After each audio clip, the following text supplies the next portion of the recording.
Good evening. It is February the 3rd. It is the first show of February 2025 here at Scouching Live. I, of course, am the host of the show, Mr. Will Scouch. I am joined by friend of the show and longtime contributor, finally back for another episode, Mr. Sam McGilligan.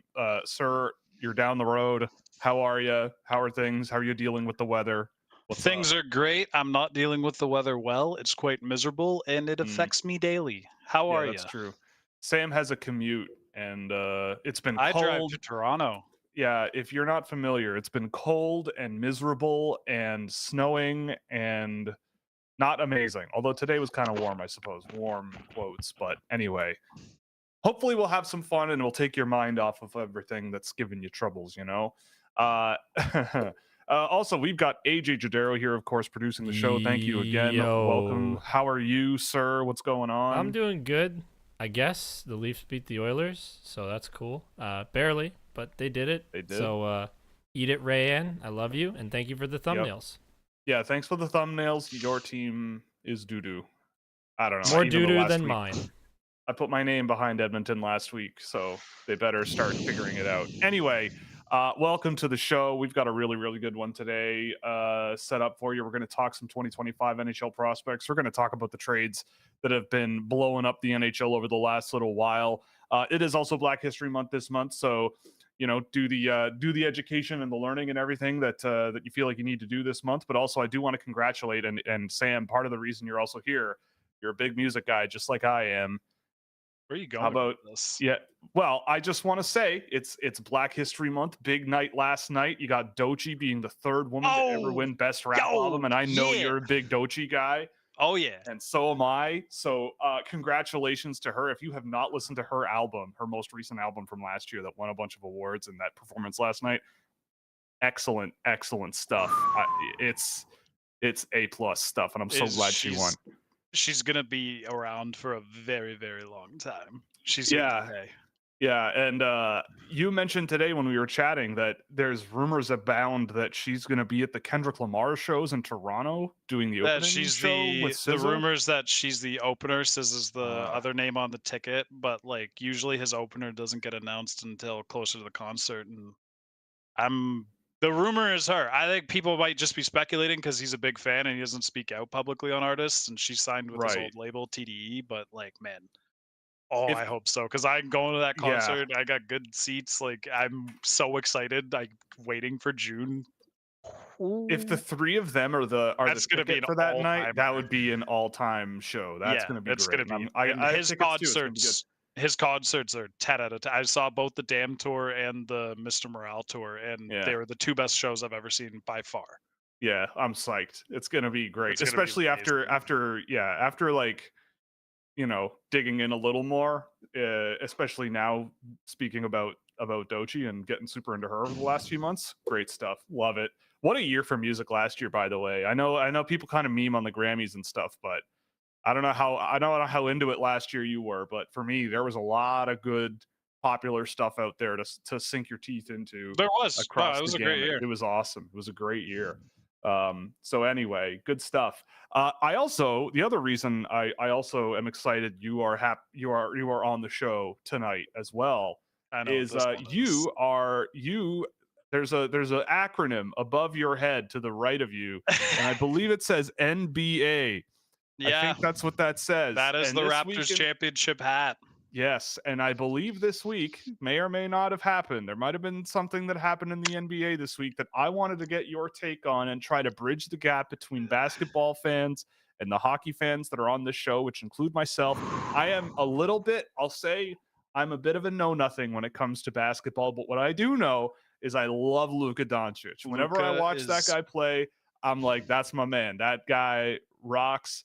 yeah. I mean, he's one of them, but one of my favorites. But I'll turn the floor over to you. I'll turn the court over to you.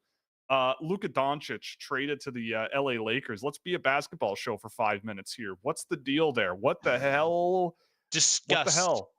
Disgust. Dallas, the whole city. I'm so sorry for the entire city of Dallas. I'm surprised it hasn't been burned down yet in pure riots. It is probably going to be the worst trade of the 21st century. Like, it's crazy to call it 25 years in, but like, it's hard. There's never been a time that I can think of in any sport where like a 25-year-old in his just beginning his prime, and every other year ahead of time was amazing already, mega star, like top 3, top Yeah. 4 in the league, who is devoted to the city. He loved Dallas. He wanted to be Dirk. He wanted to retire there too and have his own statue. There were comments in the NBA. I don't know if you saw the reaction clips of like players in the league Yeah, I did. discovering the Yeah. Phoenix and Portland game. And then there are other guys who have commented and they've just been like, I thought it was a joke. Or like one player, I can't remember who he was, but he said he bet $300 to the team saying that like it was a joke and Shams got hacked or something. Yeah. And like all these different things were coming out about it because nobody can believe this. Not only that, but it came out today that Nico, I can't even remember what Harrison, I think it is Nico Harrison, the dummy who runs the Mavericks. It came out today that he had a different offer, or he had Pelinka, the Lakers GM, had offered more first round picks and a couple other players as well. And Pelinka talked him down. Executives are livid. Like the general managers are livid because nobody got in on the bidding war. No one knew Yeah. this deal existed. This is so. There isn't a hockey trade like this. The only thing I could think of is like taking like Cale Makar and trading him for scraps. And also like like a 30 who's like a 32-year-old injury riddled big NHL player who's probably going to fall out of their prime in a year or two. Like I don't like know. maybe Cale Makar for Victor Hedman, but even that doesn't sound as bad, right? Because it's Makar. There is no true one-to-one for this in hockey to basketball sense, because the top, like those top 4 or 5 players, the guys who win you championships, the only ones who can win you a championship because of the way that sport works, are the most valuable assets in sports pretty much. They're up there with like the top 4 quarterbacks, like the top like 8 pitchers, like however, like the best goalie, but goalies are inconsistent year to year.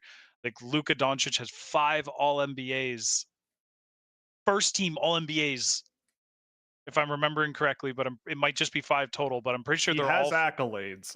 He is accoladed out the wazoo. He Yeah. should have got MVP last year. I'm fine with how it went because it wasn't an egregious, but he was kind of like Up there.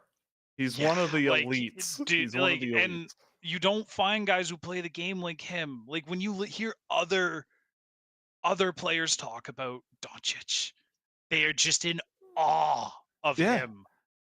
Like He's like Connor McDavid this almost. It's like this you is watch so him. stupid. Yeah, you watch him and you don't even have to know anything about basketball, and you just watch him and you're like, I mean, this guy is one of the best. Like clearly, like it's it's like, ridiculous. And the problem is like the Makar for Hedman is like, I guess like the best version of it, because Anthony Davis is not a bad player by any means, but the difference is like right. Davis, it's probably equal in terms of player to player value of like what it is, because we don't want to underrate what Anthony Davis is as a player, but you do not want to sit there and start comparing hockey to basketball in a one-to-one sense, because a star in basketball makes so much more of an impact on the game than a star in hockey does. They play more of the game, like a significantly more percentage, and they're involved in offensive like the possessions go back and forth every 30 seconds at most. Like they are involved in everything. It's not this way in hockey. It just doesn't function the same way. It's so, why did this happen? And I mean, the Lakers, if you're a Lakers fan, you're just laughing, but it's crazy because Lakers fans are most like, I don't mean to talk down, but like they're pretty entitled fans, rightfully so. I mean, if I was a Lakers fan, I'd be entitled. Don't get me wrong. I'm a Habs fan, and I'm entitled. Yeah, We don't even it's have hard that not same, to be. right? Yeah. So like, I don't mean it disrespectfully, but like it's a natural entitlement that comes with the prestige of the franchise, right? And even their fans are like, do we even deserve this? I know. Like that's, I've never seen that before. Before it's usually like, we're the Lakers, of course we do. Now they're just like, this one feels overkill. Yeah, I mean, the Lakers have won championships in at least one in the 40s, 50s, 70s, 80s, 2000s, 2010s, and 2020s. Yep. So they do well quite often. So yes, so that counts. One thing about Doncic that I did find also very wild was after everything he's done for that organization and everything and what Dallas has given him, his statement that he put out. I don't know if it was on his Instagram or what, but I came across it.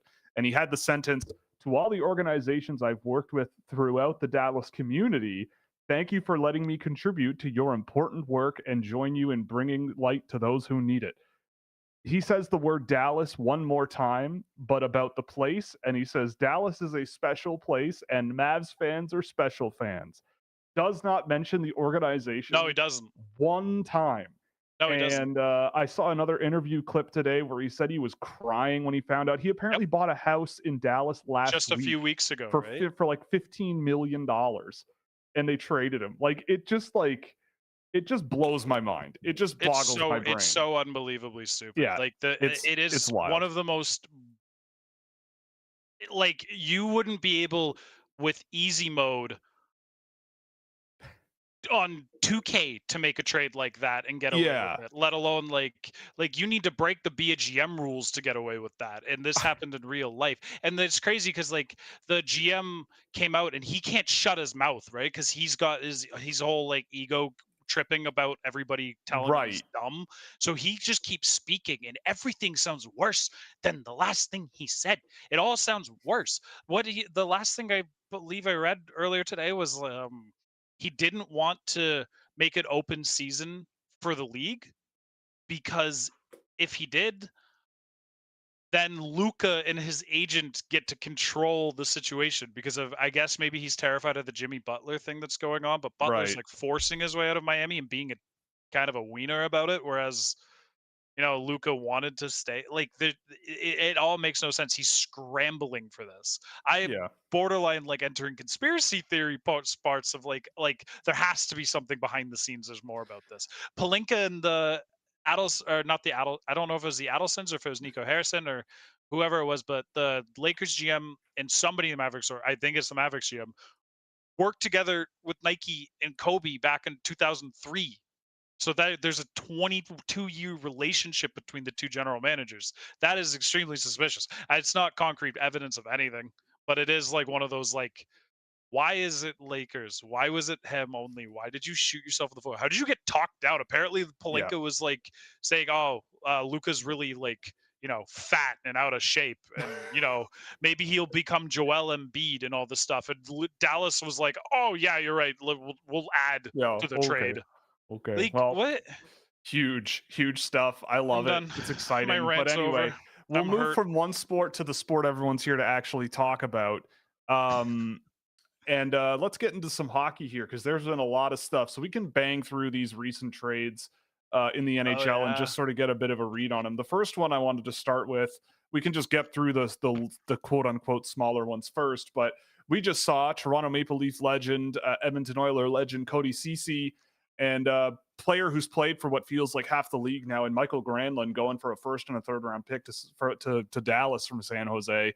I mean, AJ, you're more of the NHL guy wired in, but I mean, I came across this and some people saw like, wait, Granlund and CC are worth that much, blah blah blah. But like, Granlund's a Granlund is really the good player. Granlund's the leading scorer on the Sharks, and like not having a not productive season.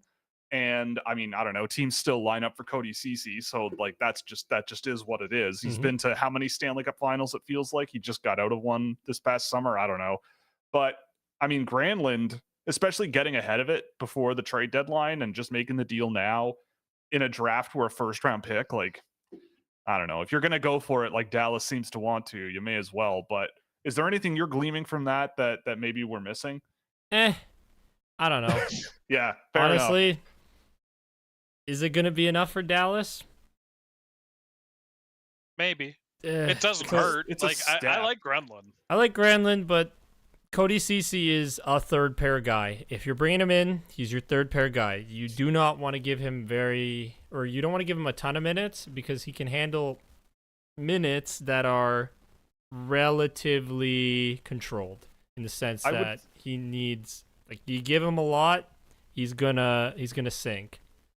Yeah, I mean, Heiskanen and now, I mean, Lundqvist is out for the season. Miro Heiskanen, I imagine, will be back at some point. So that might knock him down the list. But yeah, I mean, I don't know. You pay nothing off your roster and you get 2 solid NHL guys. Yeah, it's and fine. Granlund, it's fine. It is what it is. Well, the other one too is Philadelphia getting Andrei Kuzmenko and Jacob Pelche and a second round pick and a 7th for Morgan Frost and Joel Farabee. I don't know how much there is to say about this one. I mean, Kuzmenko's fun. Andrei Kuzmenko and Matvei Michkov in Philadelphia are going to be a hoot, especially after Tortorella must be thrilled. Yeah, Matvei Michkov and John Tortorella had a kerfuffle on the bench the other day. So we'll see how that works long term. But I mean, I've always liked Morgan Frost and Joel Farabee, but I guess if Pelche goes, he's a physical kid and looking for an opportunity. I feel like Pelche makes more sense as a flyer, I guess. But a couple of draft picks, like whatever. I don't know how much we need to really get into that one, but Philadelphia gets a couple of guys. What I think it really stands out for, like what I see in all of this, is that Calgary is ready to start, like going for it a little bit more, because they've got their goalie in Dustin Wolf, who's been phenomenal this year, and they want to bring in young players that aren't necessarily going to fit Philly's timeline. So I think ultimately this is a good move for Calgary. Yeah, you don't need the picks. You nailed your draft last year anyway, in my opinion, and I believe Sam would agree. They did okay last summer. Calgary? Yeah. Yes. Well, they got like Basha, Parekh, Misa. Yeah, they did well. Lots of stuff. Well, but then the two big ones, the Vancouver Canucks took a sledgehammer to their roster, and they moved out Danton Heinen, Vincent Desharnais, noted guy that we're all a fan of, and Melvin Fernstrom. Sure. Melvin Fernstrom and a first-round pick for Marcus Pettersson and Drew O'Connor. I mean, Vancouver needed defensemen so bad. Pettersson's a good player. Like, Pettersson's a good one. He's fine. Drew O'Connor will play down your lineup and do just fine as well. If I'm Kyle Dubas, you get a decent prospect in Melvin Fernstrom and a first-round pick. I mean, what I remember of Melvin Fernstrom, and I took a quick look at him after he got traded, but he's a big guy with some skill, and I remember once in a while I'd be watching him in his junior year. I think it was last year or 2 years ago, and I'd be bored most of the time. And then he would like do a spinorama down low along the goal line and then like cut to the net and do something. I'm like, well, great. Like, that's cool. So one of these guys who, if the puck's around the net or deep in the offensive zone, he can really go for it. And he plays a projectable style of play, I suppose. But the big one, and I guess we can dig into this one because this is the one everyone's probably most interested in. JT Miller goes back to the New York Rangers with Eric Brandstrom and Jackson Dorrington. Noted guy Jackson Dorrington from the Vancouver Canucks for Philip Hedl, friend of the show Victor Mancini, and a first-round draft pick in 2025. So, there's protections on the first-round pick, but basically a first-round pick. I mean, that pick was JT flipped, Miller right? back with the Rangers. What's that? That pick was flipped to Pittsburgh, was it not? Yes. Yeah. Sorry. Yeah. That pick was then flipped to Pittsburgh. Right. So, I mean, JT Miller on the Rangers, does it save their season? Does it probably not? They might get the playoff spot back, but like, I don't think. I mean, anything happens. You got a good goalie. You got scoring. Playoff start. Who knows, right? Like, I hate to sound all hockey man with it, but like, it is kind of typically how it goes. If you creep in and I guess anything can happen, but I'm not one to bet on that. But I think for future seasons, it's probably a solid move. For Vancouver, I like it. I think given the circumstances, considering that they didn't have as much leverage as they probably should have with the player of JT Miller's caliber, that they still managed to come out of this pretty well with some strong asset management. Not perfect, but like, you have to figure in the context of everything that's happened the whole year and how difficult that is for one NHL general manager to be like, no, still give me a lot, to someone else with the JT Miller stuff that's been going on, the reputation. Like, it's hard to, we can't put ourselves in their shoes kind of to really understand everything that's understood by the league behind the scenes, right? Like, and those factor into trade valuations that we just don't have access to. So we're mostly just looking at production and like hopes and dreams. Yeah. I like it for the most part. I think Is Eric overall, is Eric Brandstrom finally going to find a home with the Rangers, or is that no, just a Not a no, chance. not a nope, chance? Not a Yeah, no, chance. not a not chance. that team. Not a single chance that happens. He's gonna Honestly, Darren A and Crystal. Brandstrom being replaced by Pedersen and Mancini is a big upgrade too. Like I that, think it is as well. yeah, I mean, that's I love quality Eric for Brandstrom. Vancouver. I think Brandstrom goes to like Pittsburgh or something after Chris Letang retires, and maybe they got a light. I don't know, because I feel like every time I watch a game with Brandstrom in the game, I go, okay, yeah, this guy's still pretty good. It's just he's not getting the time, he's not getting the looks. It's unfortunate, but the Rangers definitely ain't it. I don't know. I feel like the No, Rangers just kind of see it as like, just give us a guy for the contract and we'll figure it out, because he's not drawn into the lineup here. I mean, he's not going to bust into a group of Ryan Lindgren, Adam Fox, Keandre Miller, Braden Schneider, and just recently extended Will Borgen. This is just not going to happen. I will say for the Rangers, getting JT Miller is huge for now because they get the 1C. I said last year I did not believe in that team because they did not have a number 1 center. They now have that guy. So I will I will give them some credit, but at the same time, I don't know that this is going to be a good move long term. You better win. Right. And you're not even in a playoff spot. So you better win this year or you better win next year, and I don't think they're capable of doing that even still. Yeah, we'll see. I mean, like Sam said, they got the goaltending, and I mean, in a way, it makes their team better. I guess. Losing Hedel, I like Philip Hedel. Every time I've seen him play, I've always liked him, and I'm biased towards Victor Mancini. I can't help myself. But anyway, I mean but I do think Vancouver did do pretty well here, right? Like considering the things that were going on with JT Miller and Elias Pettersson. I mean, now it's kind of Pettersson's team, and Quinn Hughes. This is your thing. Like there are no more excuses for Elias Pettersson. None. You better be injuries, awesome. But get fixed. Yes. Get better, get good, Like if he did all this and it ends up with like Quinn Hughes leaving, Vancouver fans would be, oh boy, would I feel very bad for them. Yeah. But I mean, getting Hedel, Mancini, Pettersson, and Drew O'Connor, I suppose, and not really giving up a whole lot overall. Like obviously JT Miller, but like you had to give him up, right? So you had this is something. Smart asset management. It's fine. Yeah. If Pettersson goes back to thriving 1C, like holy crap, that dude is incredible territory, and you get Hedel as your 2C, and you've now buffed up your defense, like. This could be solid. You should be happy as a Vancouver fan. But, technically, you could have got more for Miller, but he ain't make that easy on you. So Vancouver sits just outside a playoff spot by 2 points. Mm-hmm. They're behind Calgary and Columbus. Calgary made a deal. They got a little better. It can't be. Oh wait, no, sorry. The other conference, Calgary and Colorado. Sorry. There we go. Calgary and Colorado. C's. Yeah, for some reason, Flash Scores ordered Eastern Conference, Western, Eastern Conference when you look at it. But whatever, doesn't matter. I mean, Calgary made a couple of additions. I mean, it kind of hints at the fact that they might not be done. Does this put Vancouver like anywhere in a better situation, or is this a bit of a punt, do you think? Because I don't really know. Like I think they added a better group of defensemen, but losing JT Miller does kind of suck, and the replacement being Philip Hedel.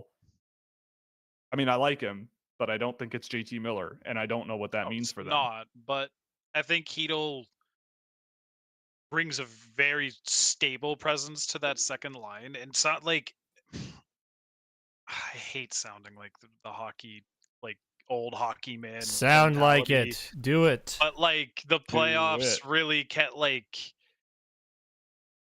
I think of the Montreal run to the finals back in 2021, and I look at the Philip Deneau line, and I don't think Hedel is Deneau, or not necessarily you're like putting the pieces together in similar state, but like you can have you just need an effective second line. They don't need to score a ton. They just need to also not be scored on at the same time. Yeah. And have good possession metrics and just take care of pace of play when they're out there. That alone will do wonders. And I don't, is that better than, you know, a 100-point center? Probably not, but it's not the first time you've seen like hyper power offense 1-2 punches get blown out in the Right. playoffs you're in. The one thing is though, they gotta sign him because he's a Oh, rental. 100%, like 100%. So you gotta get Agreed. that done. Otherwise, it's not worth it. So you gotta, like, the pick, giving up the pick. You just gotta sign him. I mean, it's okay though. Like Jonathan Lekaramaki's going to score 100 goals a season anyway once he shows up. And no, he's not, and he's already Tom showed Wheeler- up, and we've already looked at him, and you know that he is just fine. he's fine. He's totally fine. But also, thank you for the super chat, Mitch yes. G.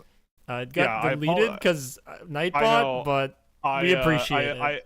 I actually, while you guys were talking, I went in and alleviated the stress levels that the Nightbot applies to our chat because some perfectly reasonable messages have been flagged for total nonsense, and so I've relaxed it. So if you want to spam things a little more, feel free.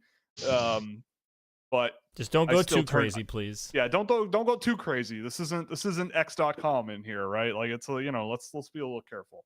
But no, so I apologize that's what happened. But yes, thank you for the super chat. That helps a lot. We're going to McDonald's later.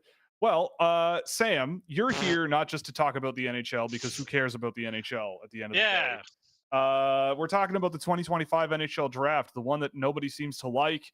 Most people don't seem to care about really at all, but you and I certainly do because this is our fixation in life. And unfortunately, and yeah, so you're the guest of the show, but we kind of did jot down some places to go, some hints in the thumbnail for any astute viewers. But I also just kind of want to like generally get your vibe on. Oh, sorry. Before I do that, yes, I agree. 25% tariff on McDonald's. Sorry, we're going to A&W, not McDonald's. Sorry, forgot about that. Got to buy Canadian. But anyway, your overall overarching feelings on how you've seen things so far, the draft class as a whole, what's going on from your viewpoint, from your castle, from Casa McGilligan, what's up? Okay, so the optimist in me will say the same thing that pretty much has become a tap the sign level rule for the scouching community. It's like, doesn't really matter the quality of the entire draft class per se, because the type of players that we tend to have a little more value towards, a little more emphasis towards, the guys that we're interested in, a good percentage of them tend to slip and you can make good value picks. So am I disappointed in the 2025 draft in the sense of when I'm drafting in come draft day, I take picks for the Canadians like Will does for the Leafs? Am I disappointed in what I'm going to be getting? Probably not. Probably not, because I tend to be pretty happy, and there's always some people on the board where I'm like, yeah, all right, let's do this. That being said, in terms of watching the draft and coming up with a ranking, I was hoping for a bit more this year. 2024 following 23 was a bit of a, I don't want to say step down in quality, but it kind of was. So I will say that it was a bit of a step down in quality. And Sam trying to massage an answer, but not massaging it. Yeah, whatever. It is what it is. I don't mean it disrespectfully. And I remember watching the 2025 kids when they were younger with puck preps when they were 16 and being like, this group is more exciting and stuff like that. That's kind of fizzled out a bit too. But there are still a lot of like entertaining players. There are a lot of fun players. There are guys who I really like, but have to understand that they're not high-end NHL prospects. It devastates me that Cole Reshny is not going to be like the coolest thing, most likely. I agree. Because Cole Reshny is awesome. I love watching Reshny. He's one of my favorite players in the draft. Where do I rank him right now? I don't know. Like, I genuinely don't know. I'm still trying to figure it out. Right now, I have him 24, apparently. Right. Which feels about right, but I like to move him up. There's quite a few names I like him I like him more than quite a few names I have ranked ahead of him. But like realistically, the size and skating combination is not going to like pair out as Right. most likely. But like developing the skating would. Reshny aside, like the point being, like there are players who you can find fascinating and really enjoy watching, but what their status is as a top end prospect is a little questionable. Yeah. And that's kind of the read of the draft because as more you go, it's a whole bunch of just like, Right. you're either fun and hard to project, or you play like you can see some players have a couple unique strengths and you can see how it's going to work, but it doesn't really excite you. It's just kind of like a weird draft.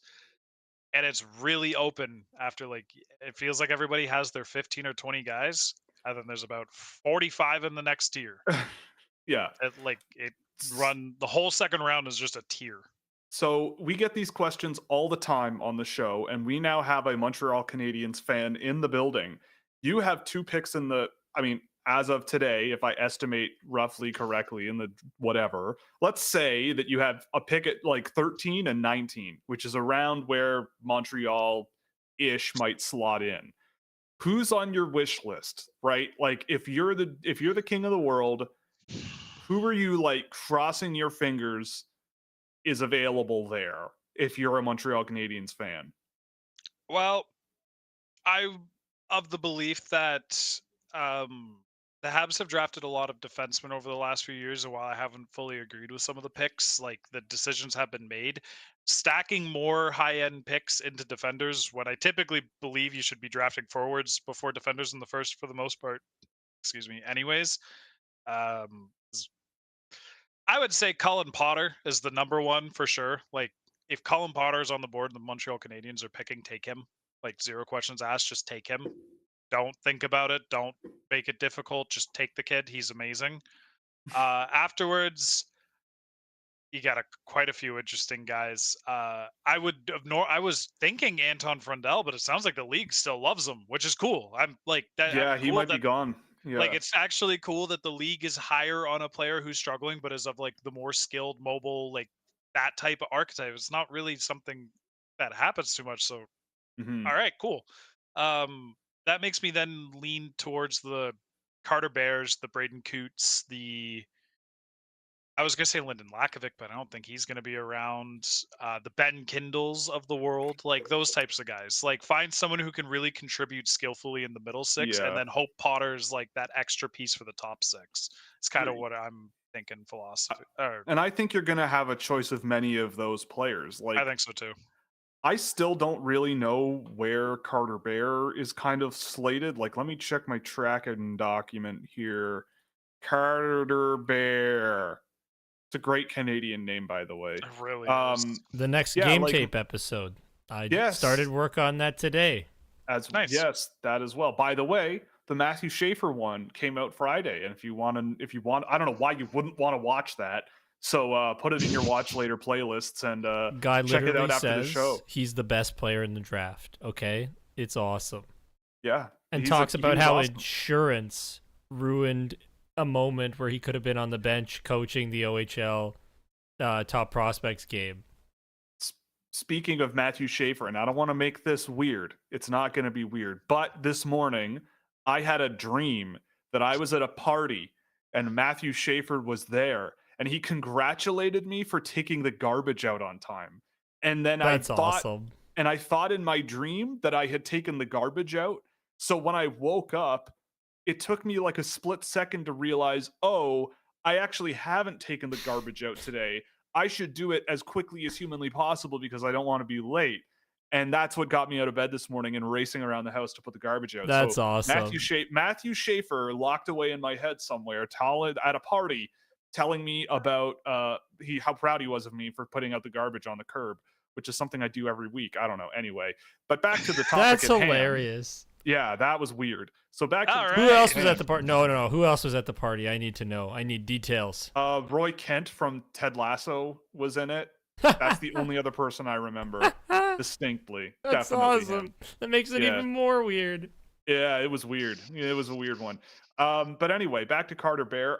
So if I take all the listings that have him ranked, he's estimated to go somewhere between 9 and 22. So I don't know what that means, but it could mean that a team like Toronto might get a shot at him. It could mean a team won't get a shot at him. So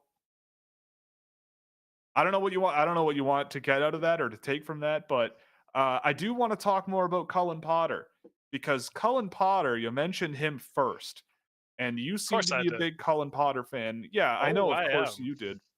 But Cullen Potter is a guy who only one, ish, two ish outlets have him top 10. Uh, and Tony has him at 11 based on his last list. Future Considerations has him at 12. Um, in a Sam ballpark, has him where at are you? 6. 6 for Sam? What do you know? 100%. Like locked He in, and not only locked in, but like as you know from private discussion, um, I haven't. I, he might honestly be bumping into the top 5. Like I'm not. I'm trying Woo! not. I like. Who's he replacing? That's what we got to know. Who's coming out if he's going in? Porter Martone. Porter Martone. Porter Martone. And I love Porter Martone. Like this isn't. That's why like I don't. That is a I love Porter Martone, man. Like that it is not. It's like this is just like I. Cullen Potter is having one of the best seasons I've seen be underrated by like just the draft community. I don't want to say possibly. I'd say that still like honor goes to Brad Lambert in 22, but like this one is about number 2 on that list of like wow. But Brad He's Lambert had if he medium was elite status if in NHL Potter games, so it doesn't. this It's is not. true. It doesn't compare. Like if Potter was on the NTDP and the NTDP that always has eyes on it, and the top prospect in the NTDP always gets this inflation. Usually it's deserved. Don't get me wrong. I'm not trying to, but like look at a year like what was it? 2021 was that the Chaz Lucius? Like there wasn't a clear top guy team, yes, I and believe this so. this year's team gives me that same like kind of energy, right? Yeah. If Cullen Potter was there, there would be such discussion about him pushing into the top 5 because he's the American NTDP guy. I truly believe this. Potter, if you watch the NTDP team last year, the U17 group, Potter elevated everything. They had a dominant first line that both players, especially Mooney, could play off of beautifully. He controlled every game. It felt like he was the guy. And then he left early because he's good enough to do that. He goes to ASU. His underlying data is It's sick. unbelievable for a Yeah, freshman. it's Like it really good. is incomprehensibly good. And he passes the eye test with flying colors. The intelligence is there in spades. The pace of play is there in spades. The skill, the audacity to try stuff. He hits his hiccups and stuff like that because he's a true freshman in the NCAA playing top minutes. Like he's just a really good guy. I don't really understand, but hey, like the way I see it is like, okay, that's fine. Like I'm fine with that. If other people don't want to, if Potter slips and you can take him, Montreal gets a chance to take him. Like that's amazing. Yeah. I mean, yeah, like he's not like perfect, but He's not perfect, but no but player. There's only 3 perfect players in this draft. 4 if you count Eklund. I think there is a lot of I think there is a lot of stuff you can work on with him, but I mean, the other thing I always go back to is he's playing center. And Yes, he I don't think he's been listed as a center at all, like ever. I don't know right off the top of my head if he played a lot of center last year, but he was listed as a winger going into this season. He's still listed as a winger, but every game I've seen he's playing center. And I think he's come a long way in his game this year. And I think I've also s- like there's a lot of evidence that yeah, you can look at his point production and go, "Oh, how could you possibly think a guy that might get 20 points in the NCAA this year is worth more than a guy who's in the OHL and will probably break 100?" Um, I look at a Cullen Potter and I go, well, I mean, Porter Martone's an 06, so he's got an extra year of major junior experience under his belt. Potter is in a freshman year playing a pretty big role at an up and coming program, and I mean, yeah, his production isn't amazing, But my data so far, after over an hour of ice time tracked at 5-on-5, 65% of Arizona State's shot attempts are funneling through him in some way, whether it's assists or shots on net. His shot selection isn't amazing, but I find that a lot of the time it's because he's so quick and so fast to be in the offensive zone, and the rest of his guys on his team are just not really up to the same speed that he kind of is forced to just put one on net. And he does this like enter the zone, stop up, look around, put the puck on net kind of thing, which I think you can work on. But I'm with you, man. Like, I love the guy. He's crept up my list all season long. He is at 6 for me as well. I actually did I just did another game of Martone in the last week, I think, right? Yeah, I did all the big boys who are healthy, and I did not think he was amazing. I've been kind of waiting for a game where he Martone just like is 100% like dominates it. But I mean, he's a very, very good player. I love Martone. I love Porter Martone. But I think it is mushier. I think it's mushier than people are leading on. I think Martone is able to score a ton because it's the OHL, and I don't want to diminish what 100 points in the Major Junior League is in your draft year, but I think the idea that Potter couldn't score 100 in the OHL or in the CHL is a little outlandish. If you watched him in junior last year, you'd be seeing what he is and why he had such high expectations coming into the season and why he went to ASU and why they gave him such a big role. That just doesn't happen to all American like top freshmen. It doesn't. They usually just stick with the NTDP for another year. Like, he's there a year early for a reason. It's because he is an exquisite talent. Potter is also, like, it's as you said, like, he enters the zone and he's got all the space to work with, right? And then there's just the options aren't fully there yet. Like, he's just slightly ahead of the play that's developing, and he kind of has to do something. And some of them are these low yield shots on goal. Sometimes they're like these, like maybe a little too fancy passes or something like that. Sometimes, and then oftentimes he just makes a really good play out of it, or at least keeps the advantage he created without mitigating it. This is the structure of pro hockey. A lot of what why Martone gets to score in Major Junior, he could, don't get me wrong, Martone would also do well in the NCAA, I think, but like a lot of his, when we saw Martone, didn't he score a goal within like the first few minutes just by bouncing it off like the goal? Hey, don't get me wrong, that can happen anywhere, but like the point being, we saw Martone have a fantastic game, but we also all discussed at the same time, it was like he was kind of quiet simultaneously while despite putting up the points, because you can do that. You can not be impactful for an entire period, but then that right shift comes and like the defender overcommitted to something and boom, there's the chance. Once you go pro, that doesn't happen, and if it does, it's rare, and you don't get credit for scoring that. You're supposed to. Every time a mistake is made of that error or of that scale, it is expected that any player can take advantage and score. So you don't get points for that type of stuff. Potter would do it too, right? This is kind of like where my head's at. I can see both arguments. The last one for me is the pace of play difference. Colin Potter's pace of play is incredible, and his brain's firing the whole time. You can tell that he's looking for plays, and they're just sometimes they're not always there developed. Couple more years of that type of processing developing, and then he goes to NHL pace. Like, if someone's going to try and tell me like they don't think he can keep up with the NHL pace, like, okay, well, if that's the case, then Porter Martone's going to struggle too. I think both will be fine, is the point. But like, Potter's got that extra stuff that I think really separates the top line guys, and I think he's an actual top 6 forward in the make. Like, and this is a draft missing high end talent, so he just gets the boost. I agree. I very much agree. He's one of the few guys this year that I like love to watch. Every time I tune in, I'm like, yep, here we go. I do want to talk a little bit about defensemen before we get to the Q&A at the end of the show. But who's number 1 for you? I honestly don't think I know the answer to this question, and I should have asked you before. I think I know, but it hasn't I'm not changed since the last time I told you.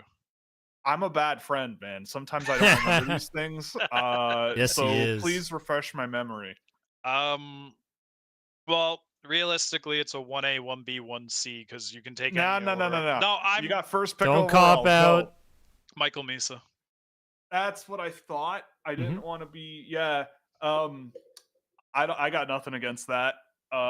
I don't have any arguments against any possible combination of the top three. It's one of those ones where you're never happy with the order exists between the three, and you're never sad with it either. You just kind of like make your peace, Yeah, right? I Like mean, nobody loses in this situation. It doesn't like you don't. The best pick in the draft's probably going to be third overall, unless you wanted a defenseman, and then you're going to be like, poop.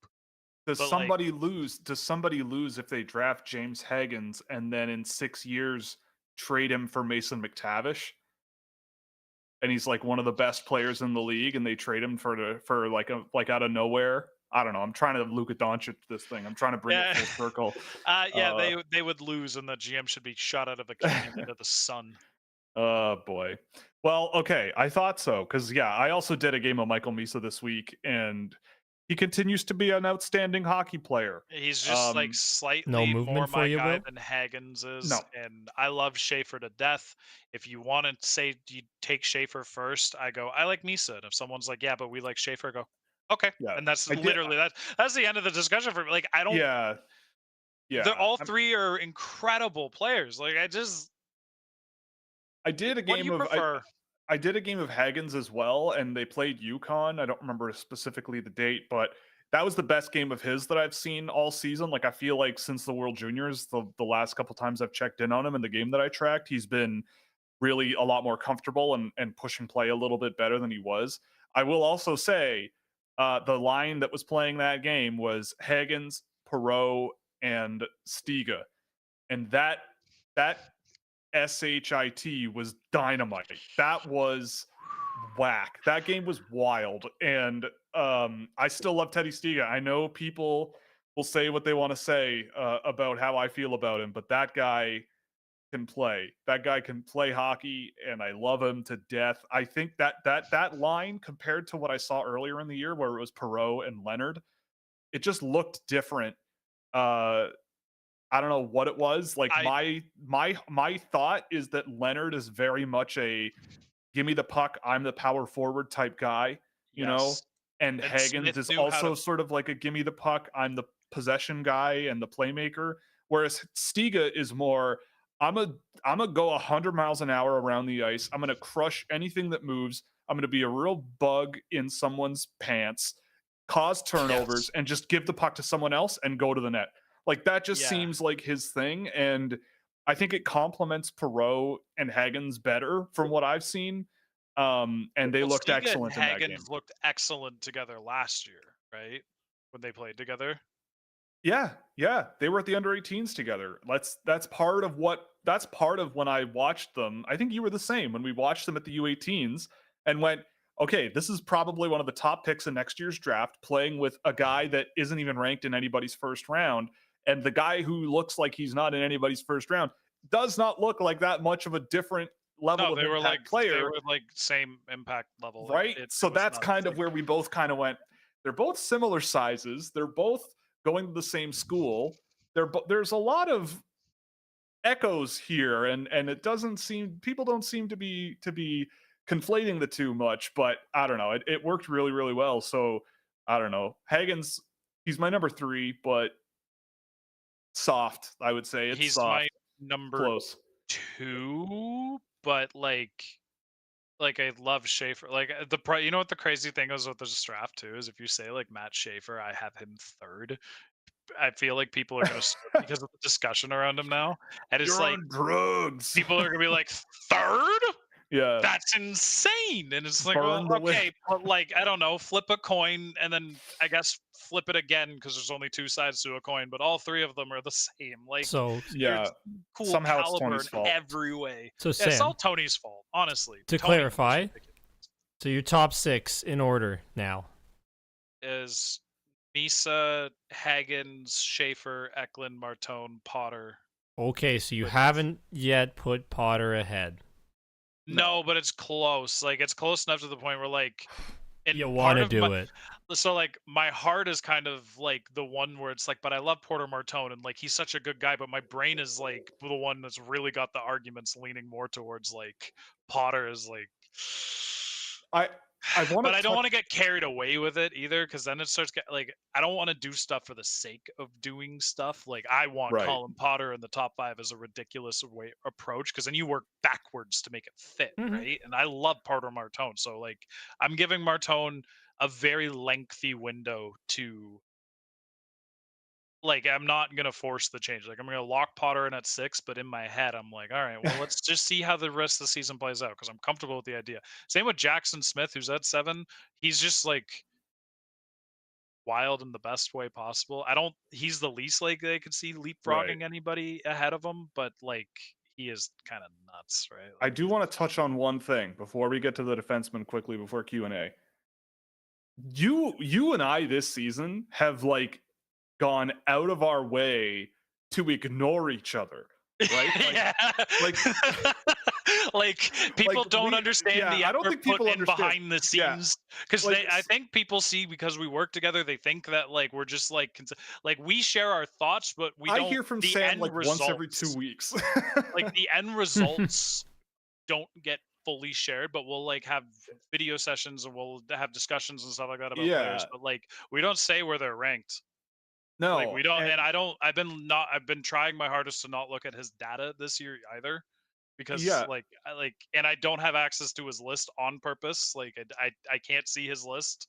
I don't Well, have the Google document. Like this is so just I don't pure know what it coincidence. is. I don't know what it is cuz this year I remember both of us saying like we want to go out of our way to just like try to be, because like I've heard people before be like, oh, Will and Sam, they just think the same things. So it's like, okay, fine, like let's That's accept why that.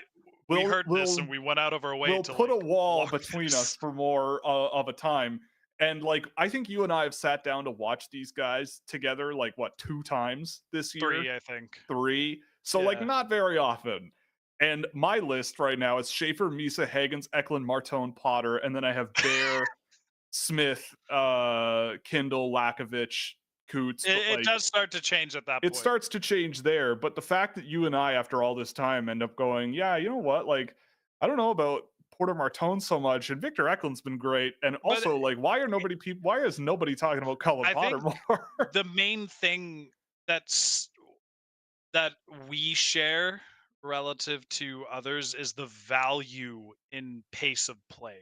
Like that is by far, I don't mean that others don't value pace, but what we are looking for is like how fast are you processing the game and using Mm, your strengths to just do good things. right. Typically those guys tend to work out. That's why we love Teddy Stiga last year. That's why we love Colin Potter this year. That's why we're a little hesitant on Martone. That's why we're both, I guess we were both willing to move Eklund, because I remember we talked about Eklund over Martone a couple months ago, and I was like, yeah, I've already done it, and you were like, I'm leaning the same way.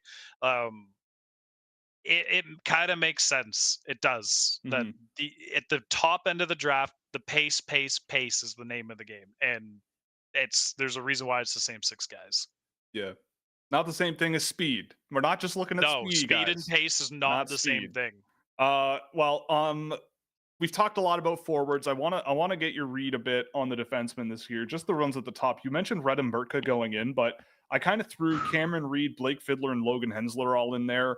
Just those are because those seem to be like the guys Mm, that are probably. I mean, Kayshawn Aitchison as well. I don't know how much of him you've seen. enough. Okay, that answers that. But like of these guys, what where are you feeling about him? I imagine you like Jackson Smith. I I do don't really know, like right? Jackson Smith, but But like these other guys to me are all kind of like a mess, a jumbled mess in the mid to late first round, at least for me. But like, where do you come down on these guys, or at least the ones you're comfortable with? mm, Let's make some Minecraft villager noise. Yeah. well, Oh, like I said, I usually lean forwards over defenders. Last year was a defense heavy draft, so that was a bit tricky. Thankfully, this is not. So it's not as hard. Um, Out of the ones you named, not Merca. I love Merca. Um, I guess I lean Fiddler for now, Mm-hmm. okay. because somebody's got to be there. Um, Somebody's got to be there. At this point, I think there's what I'm looking for a defenseman. Like, I want to be able to see the best of their game and how it projects. Like with Jackson Smith, I guess he's the best example to use, right? Because Smith has the same type of flaws in his game that you'll see in the other defenders as well, like some boneheaded decisions and stuff like that. But with Smith, you see what he's at when he's going. You can see the high level stuff he can both do with his tools and also think. Like some of the solutions he comes up with when he's under pressure are just like, wow, just well done stuff. Sometimes he bites off more than he can chew, but he puts in the effort more often than not to make up for it. Even if he doesn't stop the mistake at the end of the day, the effort is there. You could see the type of game he really brings to the ice. Like every time he's out there, it's like I'm elevating everything that's happening in this game. I'm elevating it, both good and kind of bad. But the good is there in spades, and you can see what there is to work with and why he can be a really impactful top four guy with it, maybe even a first pairing ceiling if it all goes well, right? The other guys, you can either describe them as toolsy, or you can describe them as safe, or you can describe them as physical, or you can describe them as raw, which I generally despise that term and I'll find it only applies to like 2 or 3 guys a year and not like half of the defensemen listed in the top 64. But um they're all kind of like projects in a sense. Like you can see the strengths in their respective games that will help them get to the show, and they probably will play. But there's there's a lot of hurdles to maximizing their upside. They're not like player identities don't usually change over time. Like that's why with Jackson Smith you can accept the good and the bad, because the good is tremendous, the bad is at times, but like he puts in the effort. Other guys aren't playing hockey at that level pretty much. Like it's just that simple. Like I keep trying to find a way to word it, and the easiest way of saying is like they're just not playing at his pace for starters, and they're not playing, their tools either aren't as exciting, or they don't have his vision, or they don't have his like ability to cover their own mistakes. Some of them make a mistake and then I just sit there frustrated because it's like it's that guy's problem now. I don't want to Right. I you know so all in all, I'm not the biggest fan of the defenseman in this class as a whole. I like a defender to play a specific type of way. I want to see you solve problems under pressure. I want to see you put in effort when you make mistakes. I want to see you be involved in transition. I want to see you be able to play with the puck. I obviously want to see you, defend really well. And if you can't, what are you bringing on the ice to mitigate that? And I feel like the answer with almost all these guys is, but look at their tools. Look at their physical traits, look at their biomechanics, look at their this. And I'm like, I'm trying to look at the hockey players that they are before any of the rest of it. And like, being a top 4 NHL defenseman is an extremely difficult job. And a lot of teams would look at the guys they have in their top 4 and be like, you shouldn't be here. To at least one team, most teams have at least that one guy who they're like, you shouldn't be in the top 4, but you are. And you make Oliver Ekman-Larsson. Right. So like every team has one. Like sure, Ben Sherratt was a top 4 defenseman for the Montreal Canadiens technically, but like, should he have been? It's questionable. No, like, and he's a top 4 defenseman now for the Detroit Red Wings, baby. Playing with Mo Seider sometimes. Like, defensemen are just a very tricky thing to evaluate. I admit that I've openly talked about like my evaluations with them fluctuate from year to year because I'm trying to like figure out what I'm really looking for, because defenders are just harder to project and evaluate altogether. I also feel like there's so much misconception about what a good defender is that it adds to the noise and the doubt that you have as an evaluator. How much do you cross-check after the whistle? Like, do you get to like who's getting picked in the first round? Excuse me, because they're really good at cross-checking after the whistle. We all know who, but I'm not like my boy who I did the game tape with, Kashawn Aitchison. All we need to do really is understand that all you have to think about is just Brock Faber. If you want a defenseman, you just find whoever is most like Brock Faber, and you're going to be laughing. That's my opinion. Exactly. That's it. You get 6 Brock Fabers, you're going to be Dandy Warhol. 6 Lane Hudsons, as you've said in the past. Yeah, 6 Lane. Yeah, that'll do it. Oh God. Well, you won't lose the puck. Well, you might. It could be bad, and you might not get it back. Yeah, but that's anyway, the problem. You might not get it back. might not get it back. But anyway, well, that's much appreciated. So I guess we can flip over to questions now. It's 9 on the dot. Look at that. We're right on schedule. Look at that. We're right on schedule. Of course, you can help out the show in a variety of ways. Before we get into questions, I got to make you wait through our ad read here. Yes, sir. We are brought to you by Fanatics. You can use our affiliate link in the chat box or in the video window. You can scan the QR code or check the description. We'll get a small kickback on anything you buy in the store. Of course, Sam and I definitely once in a while decide to chip in for puckpreps.com, but it's a really cool website with other people who do more work, including the one and only Joel Henderson, who appears to be in the chat. He's a very smart boy. And so, yeah, puckpreps.com. What's up? Well, he mentioned Joe Hendry. So does that mean he's going to appear on our show? I was hoping to save that. I was going to save that for the next 30 seconds of my life. But we'll get there. We'll get to Joe Hendry. I get it. But yeah, puckpreps.com. We got lots of stuff covering NCAA and CHL prospects. You can check it out over there. The under 18s are coming up, and I definitely will be busy through that, covering that for Puck Preps. So look forward to that.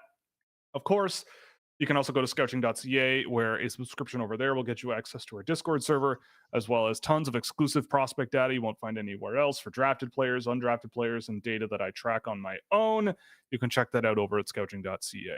So, also check. What do you want? Go. I was just gonna add to the Puck Preps ad. Yeah. And say, I cannot recommend enough. If you are interested in kids in the draft, just subscribe to Puck Preps and read. You don't need to read everything and dive into the CHL draft as a whole, but just read what the guys are saying about the draft players, like the top guys in each OHL, QMJHL, USHL, WHL, and watch how accurate they are when draft time comes around. This is year after year. These guys are nailing the reads on these players. Excuse me. Jordan Millette had Ethan Belchetz at 10, and Ethan Belchetz is elite. Jordan, this take's going to age pretty well. Anyways, that being said, I cannot recommend their work enough. Just being around those guys is enough to make me smarter. I'm not joking. Seriously, and we need it. Both of us need it. We need it. Yeah, the Puck Preps guys are the best in the business, for real. Yeah, we're not biased. We also have a merch store at scoucher.com you can check out, or you could buy us a quadrillion coffees over at buymeacoffee.com. It always goes We're up. gonna need it. Yeah, with the inflation on the way and all the tariffs, we need a quadrillion dollars to cover the costs of operating this business. All right. Well, let's get right into the questions. What? Am I wrong? Nope. Yeah, Give us more money, please. Yeah, $1 quadrillion. Thank you very much in advance to whoever that might be. I mean, all that money frozen in the U.S. government right now has to go somewhere. So why not send it to us? It could go towards such a great cause up here. Yeah. Anyway, let's get into the chat questions. I don't know what this one means, but it says, what are you anti-Elmer Soderblom? I would say why. That's a why question. I actually went and watched a little bit of Elmer Soderblom. I'm not anti-Elmer Soderblom. I just think he's a guy. And he kind of is. He's 6'8", and he's 6'8" every time he steps on the ice. He's got a decent shot on him. He goes. I don't know how much you've seen of Elmer Soderblom there, Sam, but he exists. He's big.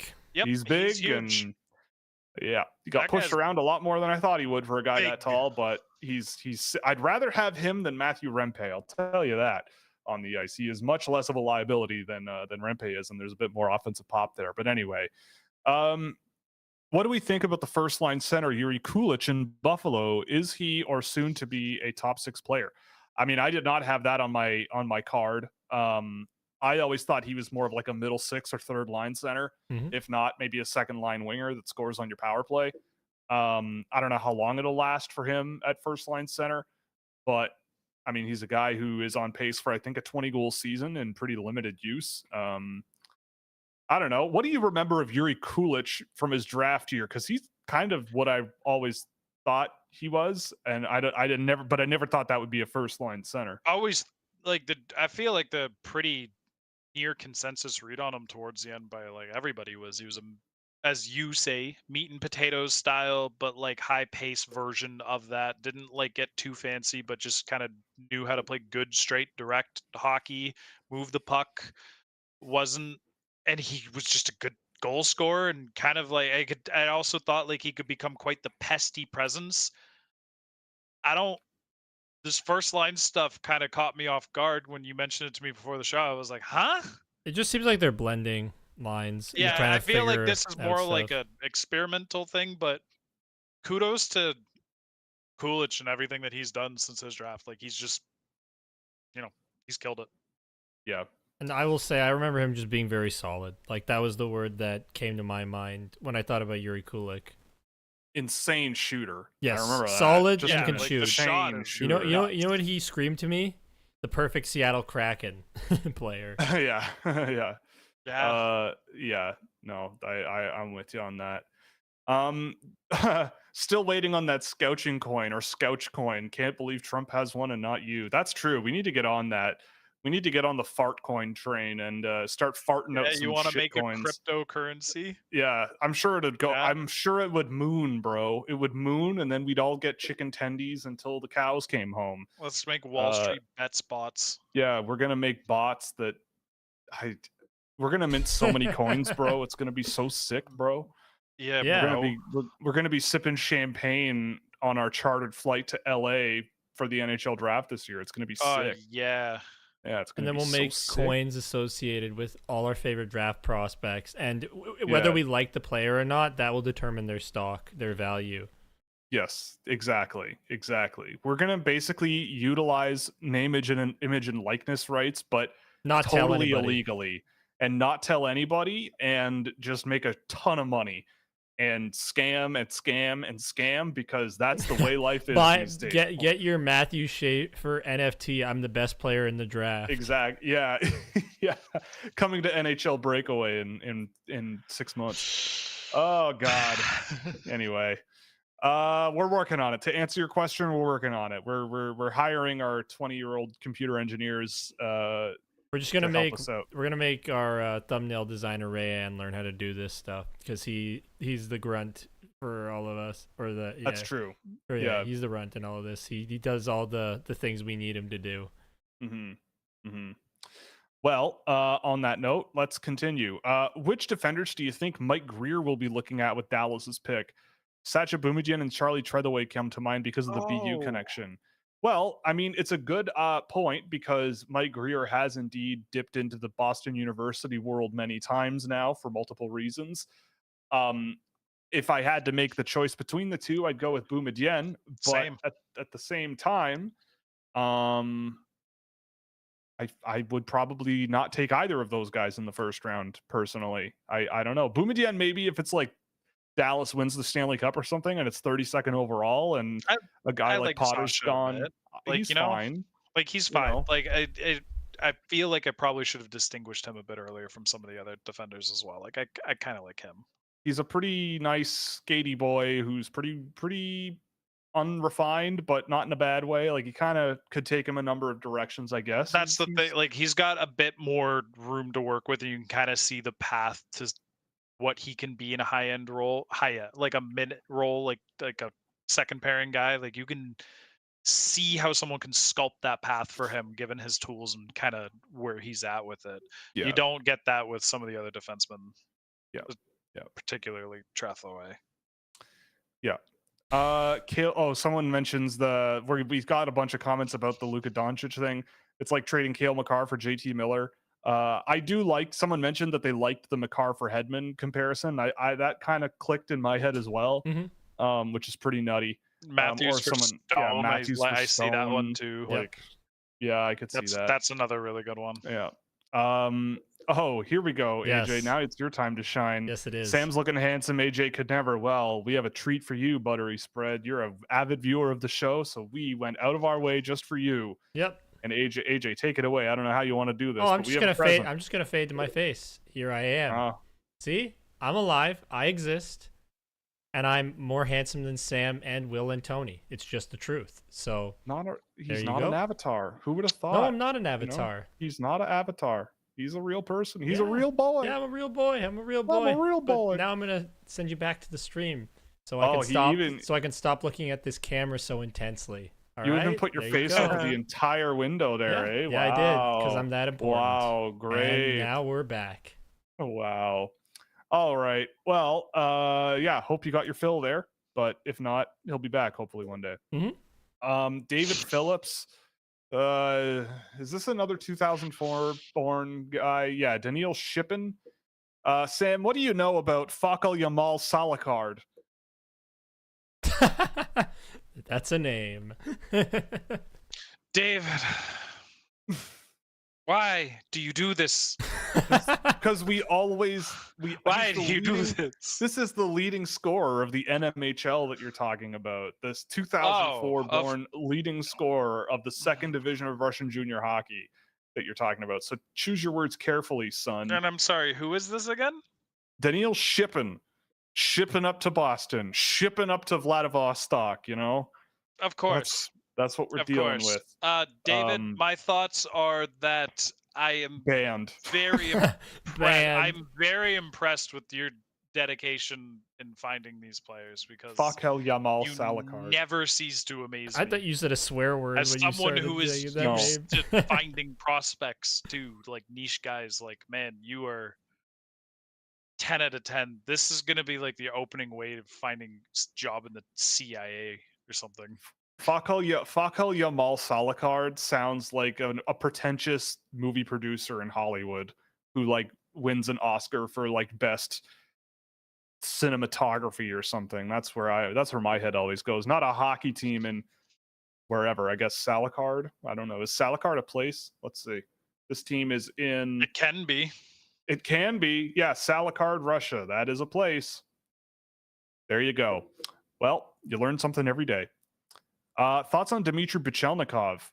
Very fun player, quick, skilled.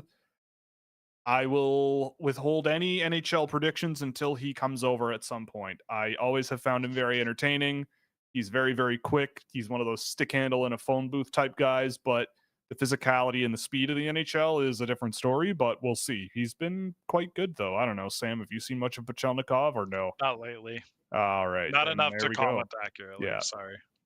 In an interview after the Pettersson trade, Kyle Dubas said he's happy to get Melvin Fernstrom since he was in the same tier as Tanner Howe in the Penguins draft rankings. Which player do you like more? Probably Tanner Howe. But I think Fernstrom, like, push comes to shove, I think a coach will just put Fernstrom in a bottom 6 job and just go compliment everybody else who's faster than you. But I like Tanner Howe. He's a competitive, hardworking dude, and yeah, I lean Howe, but Fernstrom I think has higher end sort of skill level. Thoughts on 2028 eligible Matthias Mahalik? That's a name I remember for some reason. Sam's face. Yeah, Sam, you don't know about 2010 born 6'3" defenseman Matthias Mahalik, who's playing at the Czech under 17 level? Oh my god. This is not someone I thought we were looking up here, but so yeah, I don't know anything about this guy. He is a 15-year-old boy playing in Prague. And Puck Preps wouldn't even have anything on it because we wouldn't know anything about him. What? What's your thoughts on top 2037 draft prospect Dirk Dinkus? Sam McGilligan Jr. Yeah, poor Dirk Dinkus getting too much attention too quickly in his career. Yeah, no. It is crazy though. I have friends whose kids are like getting skates and stuff, and they're doing things like that, which is like, well, what, being named Dirk Dinkus? No, their name is not Dirk Dinkus, but they're skating. Now their name is Dirk Dinkus. I'm going to be calling everybody's kids Dirk Dinkus now. at least for like privacy purposes, anonymous scouting reports. Every child is named Dirk Dinkus until their, NHL Draft eyeballs are on them. Anyway, whatever. Let's move on. This is getting out of control. This is getting out of pocket. That's what I Jeremy like here. Plourde. Yeah, exactly. Bonsoir. It's been a while, my, I guess, Quebecois friend, whatever you are, considering you have, is that asterisk and obelisk in your profile image? Anyway, thoughts on Tynan Lawrence? Yeah, that's a Green Bay Gamblers kid, Canadian, who is scoring a lot. He's, I think, around a point a game for Green Bay. Wicked shot release. I kind of like him. I saw him at the under-17s quite a bit. I thought he was sort of one of the pack. I didn't think he was like a huge needle mover on that team, but definitely had some offensive pop, created some good separation on offensive entries, got to the net, had some good finishing abilities. Fine. I don't know. Sam, have you seen much of Tynan Lawrence in your puck preps days? Yep. Yeah, when he was with Shattuck. All right. And when he was with Shattuck, he was a definite standout guy. Like he was quite. You described his play very well. Just when he was with Shattuck, the quality comp was a bit lower, so Lawrence was able to like really start when he found that space. Like he could also start chaining some moves in. Like guys like Riker Lee, and I mean it's Shattuck St. Mary, right? The whole team is like the whole top six are guys who think the game really well, especially relative to the competition they play. So Lawrence was one of the key guys, just like kind of making that top six style on some teams. Yeah, I agree. I'm a fan. I need to check in on him in the USHL. I'm very curious to see what he looks like. I've seen a bit. It's worth looking. If that's your view coming out of Shattuck, it's worth looking. Like I just like seeing what all happened to all those like prep guys, but yeah. Kyle Heger's the other one from Shattuck last year that I kind of still like. He's been good every time I see Shattuck this year. Kyle Heger. Yeah, Kyle Heger. Yeah, he's good. Do you think Arvid Drott has been misused by Djurgården due to how many skilled play drivers they have? I mean, no, I don't think so. Like if you look at his data, like his production data, Drott is still, he's like over 3 points per 60 minutes at even strength, which is huge. Like that's up near guys like Eddie Genborg. He's doing well. Dios Staxelius is up there too. I just think he's on a really, really good team and doesn't play as much. I don't know. I actually watched Drott again this week, and he's not perfect. He's not amazing, but I still really like him. He's still at the end of my first round. I don't know, Sam. Are you a Drott fan club member, or have you not gotten? I like him. Yet? Yeah. It's one of those. He hasn't distinguished himself amongst like that. Let's say, I'll just say top 20 for easy sakes, right? Like the 20 guys who you watch and you're like, yeah, this is my guy. But when it comes to that massive tier that everyone else kind of falls into, I definitely have him towards that top end, and I see him as one of the interesting guys who could actually like kind of break out and form like, I guess, like a mini tier between the two. I don't know if he's ever really going to reach the level of like the guys who I have in that top 20-ish players, but eventually I feel like that second group is going of like 20 to 60. There's going to be 10 guys who like distinguish themselves, and Drott is definitely among them. Yeah, makes sense. Like I have him a slot behind Riker Lee, and I think Riker Lee's been great whenever I've seen him in the last little while. I just think Riker Lee he's like that Tanner Howe type guy, just aggressive, physical. I love Riker Lee. Yeah, I know Sam loves Riker Lee. Okay. Well, we can continue. But yeah, I mean, we're both fans of Drott. I'm sure he'll be drafted too late. There's that. He's going to be one of those. If Vancouver and Calgary fix themselves, I think LA is vulnerable with how they're doing. Have you seen Brant Clark recently? Not really. I haven't seen much of the Kings. It's kind of hard considering we don't live on the West Coast, which is too bad because I always love the Kings and I love watching the Kings. But no, I haven't seen much of Brant Clark lately. I see he has quite slowed down offensively. He also no longer has top power play, at least I think. Right. I would think, because Drew Doughty's back, so that makes sense. Well, I don't know. Maybe we'll have to go check out Brant Clark because I'm always fascinated by him, and I'm fascinated by him in the NHL because We've been watching him for years, and Yeah, I'd yeah. like to also check in and see where he's at because I was about to start answering the question and I realized like, oh, I haven't seen Clark in a bit. Yeah, I he's not even shouldn't on the answer second this. power I play. shouldn't Okay. answer this, but I do really. I remember I was a big fan of Brant Clark in his draft year, and then kind of like realized maybe I overvalued him a bit relative to like what actually. I don't know. I'm not going to go into that whole spiel with it, Mhm. but like I did like from what I was seeing from Clark when I first watched him in the NHL, but had some concerns. And then I saw Yep. a big success jump and meant to check in on him and like watch him in detail and just haven't done it yet. Yeah. So, I mean, Sam, yes. because I know you were. This was the thing that was really bothering you in 2021. Hughes or Clark? How you feeling now? Oh, that's right. That was a thing. Yeah, that was the thing. I ended up on the Hughes side of things, and I stand by it. Yep. Yeah. Yep. I loved what Brant Clark. I did see a bit of the Kings early in the year, and I picked up on Brant Clark a few times. And I mean, once the puck is in the offensive zone, he's lights out. Like Mhm. it's the skill level's amazing, and the creativity and the everything. It's all really high end. But my thing with him has always been like on the rush defensively. Close quarters defending. How can he keep up like that? And can you rely on a guy like that for 20 some odd minutes if he's not a point a game defenseman or whatever and running your top power play? But we'll check him out because he's always one that I'm interested in. It's pick 22 in the draft. You, Billiam Scouching, I guess Sam's chopped liver, are on the clock. The three highest guys on the board are Potter, Kindle, and Nilsson. Who do you select? I go Potter. As much as I love Kindle and Nilsson, I go Potter on that one for me. I don't know. Sam, do you disagree? I can let you in on this.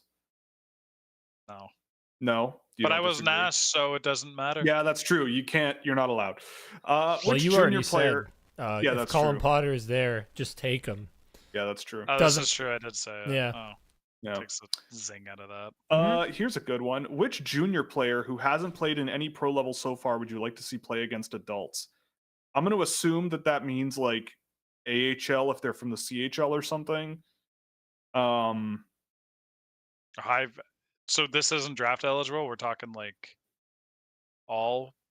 Well, I junior don't know. It players? just says which junior I player. imagine hasn't... anybody who's playing junior hockey to play pro. Yeah. Okay, I have an answer, but I will let you go first. I don't have an answer. I'm only Crystal. thinking. Yeah. That's Andrew a very Crystal good one. is 100% my answer. I just cannot wait to see because it answers so many questions and will actually like change something about how I evaluate things going forward. Because I have all the confidence, but I also understand why other people are skeptical. So I would like to see and get the answer. Like, okay, well, what happens? I've got one for this class because I'm just curious to see. I'm curious to see how fast he'd pick it up and be really great with it, and that's Michael Misa. Because that was my answer until I thought that's a good one too. Because that guy's so. I said it on the last stream, but editing through these game tapes, I've not come across a smarter guy than Michael Misa when it comes to breaking down the tape. 100%. That guy, I said, he's a genius. He is just insane when it comes to understanding what's going on. So I want to see what he would do with that. Well, here's one. I'm gonna go Gabe Perreault. Okay, I want to see what Gabe. That's Perreault, a good one too. I want to see what Gabe Perreault does against pros because I want to really believe, but I think there's a bit of a hurdle there for him. I do too. But we'll see. He's not bad, but we'll see. Okie doke. If you guys are getting takeaway, please get 5 Guys in my honor. That's true. A&W is an option. I love 5 Guys. Man. 5 Guys rocks. So you sending me over a 5 Guys burger then, Will, with the money? Yeah, I guess. Cool. Sure. All right, I expect it now. Yeah, sure. If that's what you want. That's what you want, son. Watching LJ Mooney right now, and he low-key has still got it. Dude, I agree. I love Mooney. I think he has gotten quite a lot better since coming back from injury over time. I watched a game today. That was a nasty injury. That was nasty. A difficult one to come back from. Like I watched a game the long runway. I did a game this morning. The only game I tracked today because I was busy with other early of the month or first of the month things. But I did a game of his today, or not him, but Will Moore. Will Moore was playing on a line with LJ Mooney. And the number of times I went, oh, 18, that guy did a good thing there. That was a pretty good play. And then I'm like, oh, right, that's LJ Mooney. And then it's like, oh, but like the problem for me is like LJ Mooney, to be what he is and work, has to be like blow the doors off good. Like absolutely unstoppable and like never make a mistake. And I have not seen that out of him yet. Like he's also a guy who I think he has 2 goals this year, but I've always seen him as a guy who can just absolutely shred a hockey puck in half. Where is he here? LJ Mooney. Yeah, he's got 2 goals this year. But I believe, does he like, in terms of assists per game, I believe he's pretty close to the top on the team, even though he's missed a bunch of time. But regardless, what about you? How are you feeling about LJ Mooney, and if that's a guy that you've seen much of? Little John, this that's his season? name. Yeah, Little John Mooney. Lil John Mooney. I love Lil John Mooney. I mean, we talked about him a lot last year and how much we were excited for him coming into the year. The whole thing was like Potter #1, Mooney #2 on that NTDP, Yeah. or at least that's kind of, I think, how we internally viewed it. Yep. And then the injury was just devastating. Like it was just like that was one of the most exciting players right out the gate of the draft, and like big Mm, injury, long recovery yeah. time. And then we witnessed the long recovery time because when he first got back on the ice, there was like hippie. It was just Yeah. it was difficult, but like the faith in what the player is has been there since we've seen, like, again, through the puck pub stuff. Like we're a bit more familiar with Mooney. We've watched a fair chunk of him like before the draft, like, or before this draft year started.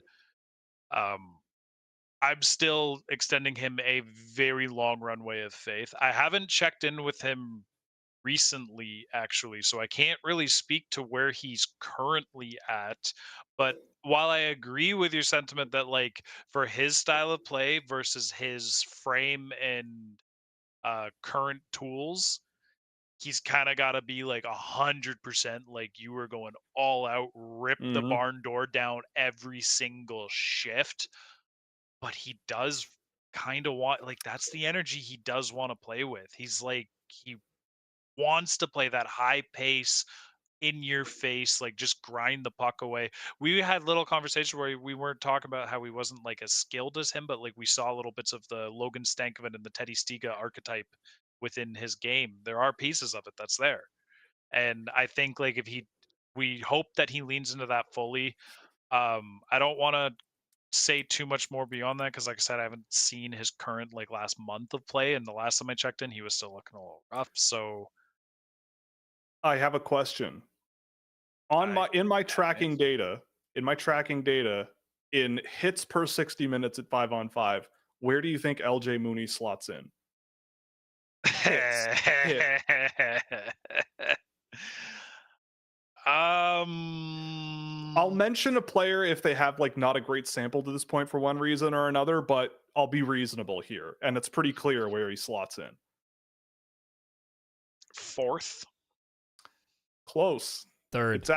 It's actually number 3. Hey. So right now, Shane Van Saggy is out in front by a bit of a margin. Yeah, of course he is. So actually, here's an interesting one. Swedish defenseman Rocky Langvard with Leksand is second, actually. And right there with him is LJ Mooney. Some of the names behind LJ Mooney: Roger McQueen, Jack Nesbitt, Will Bell with the NTDP, Eddie Genborg, Quinn Beauchene. You're welcome, Ivan, everybody, for me having Will track this.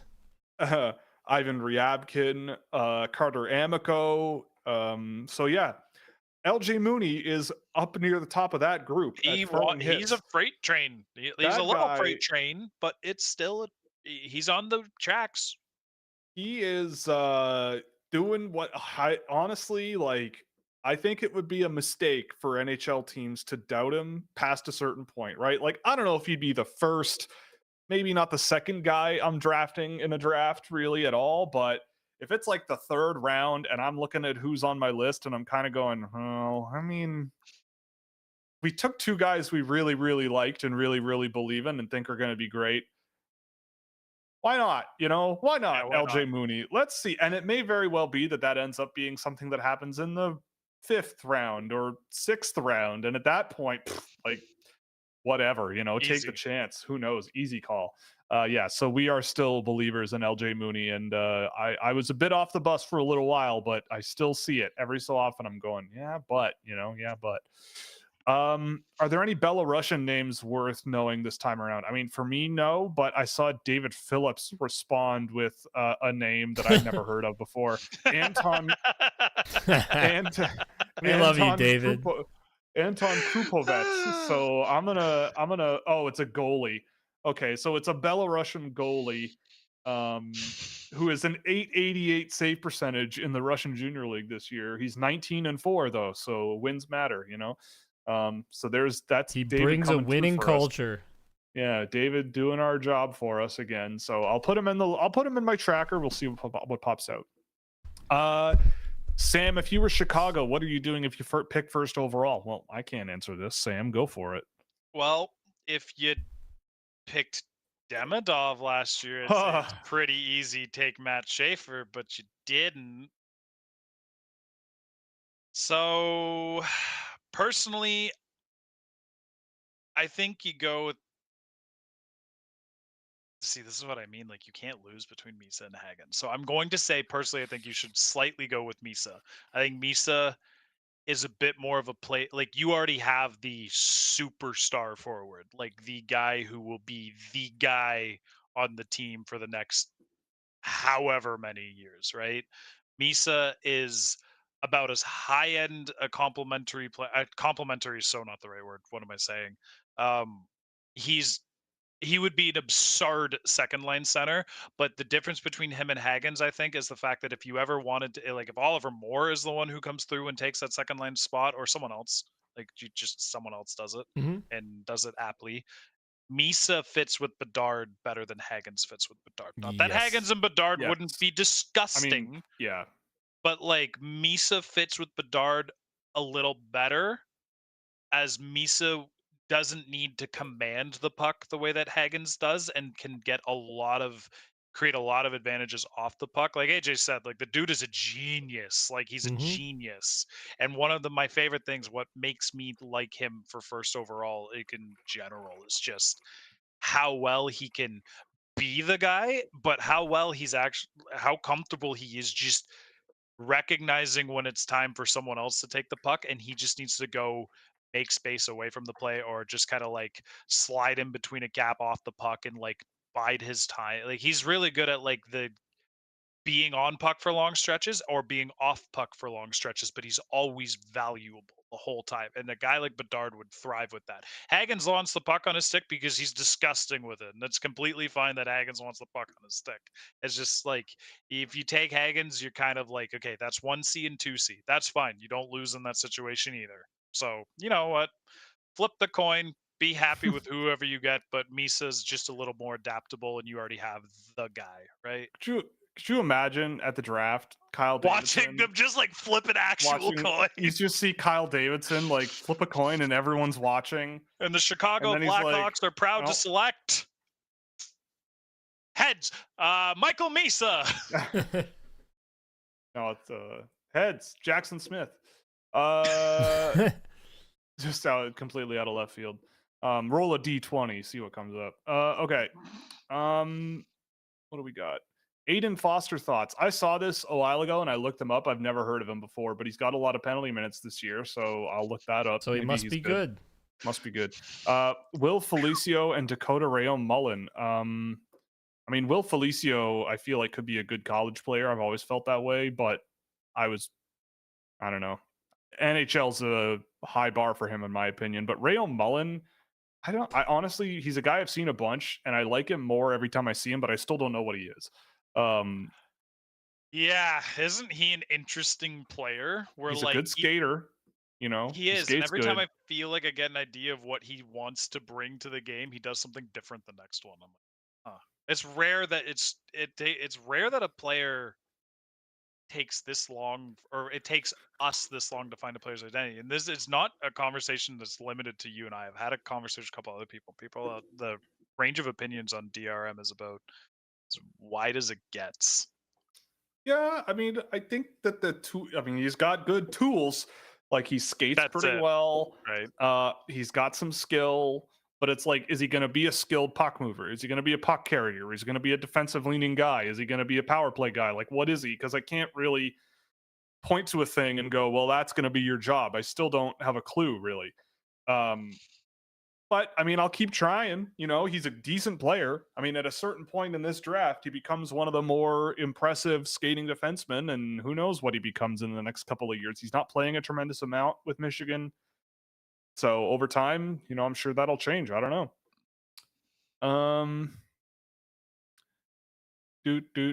Oh God, here's the bajillion. Here's the quadrillion buy me a coffee question. What is defense?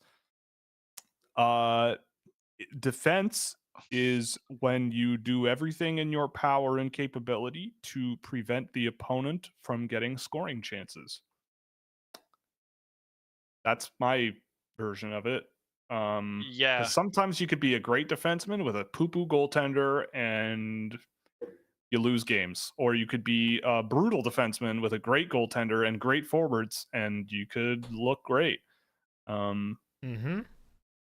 Whatever player on the ice is getting involved in preventing the opponent from keeping possession and making sure the puck is getting up the ice as well as they can do it, those are the good defensemen. Those are the ones that I want. That's, I don't know. Will wants a bunch of Dmitry Simashevs.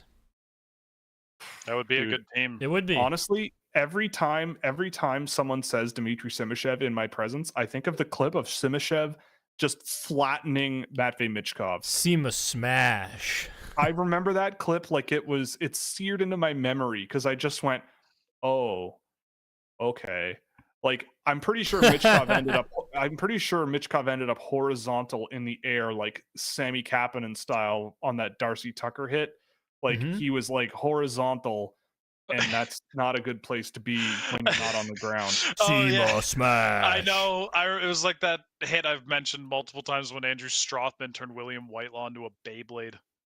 Like, it's just like he hit him so hard. Whitelaw did a full 360. Right. It was at like the Halinka selection camp, and they were Oh boy, Youngstown the next year.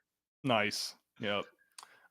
Here we go. I know we talk about Demidov a lot, but did you guys expect this much improvement in his game this year? Also, did you expect this kind of year he's having in the KHL?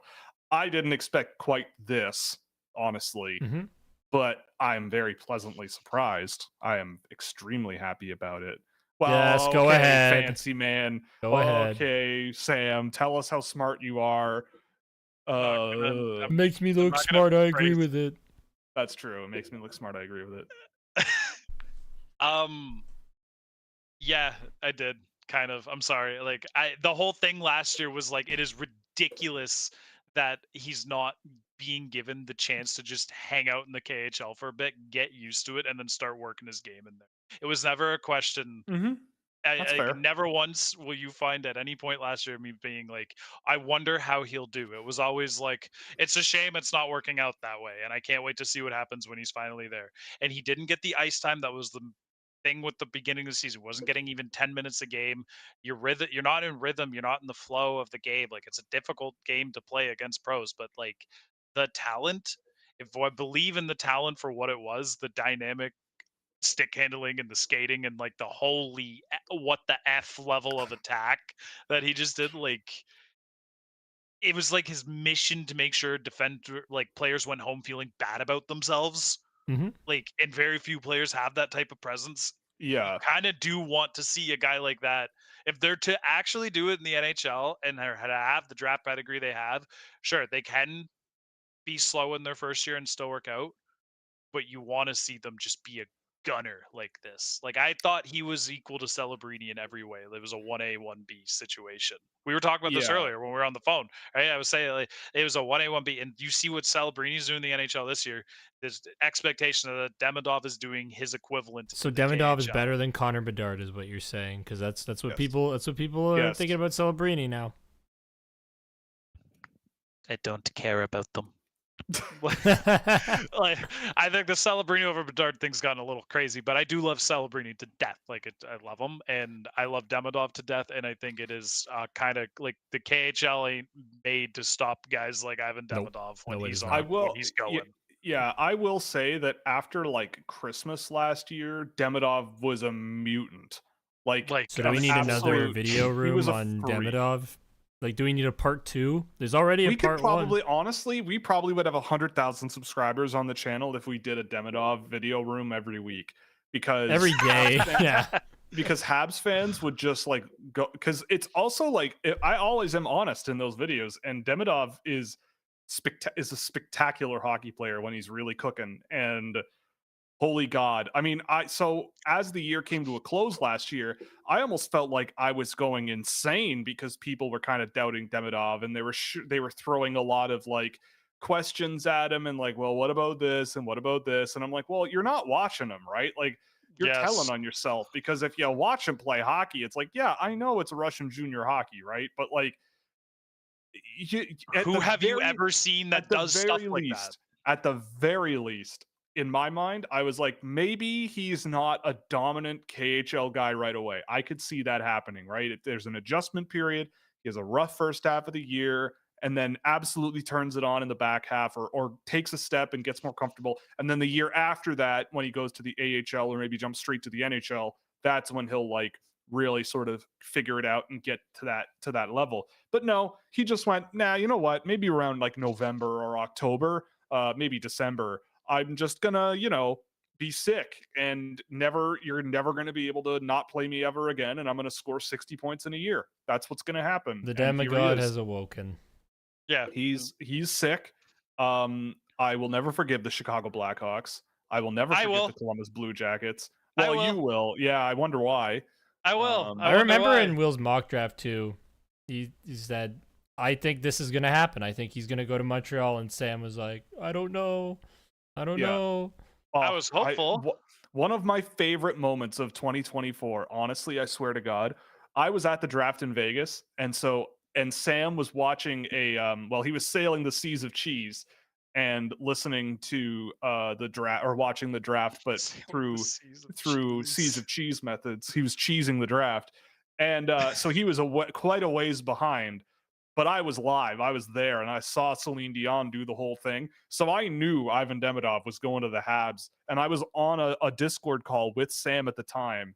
And so I knew I had to hold myself in so bad. While in the time between Celine Dion awkwardly saying Ivan Demidov and Sam like shrieking, like losing his mind.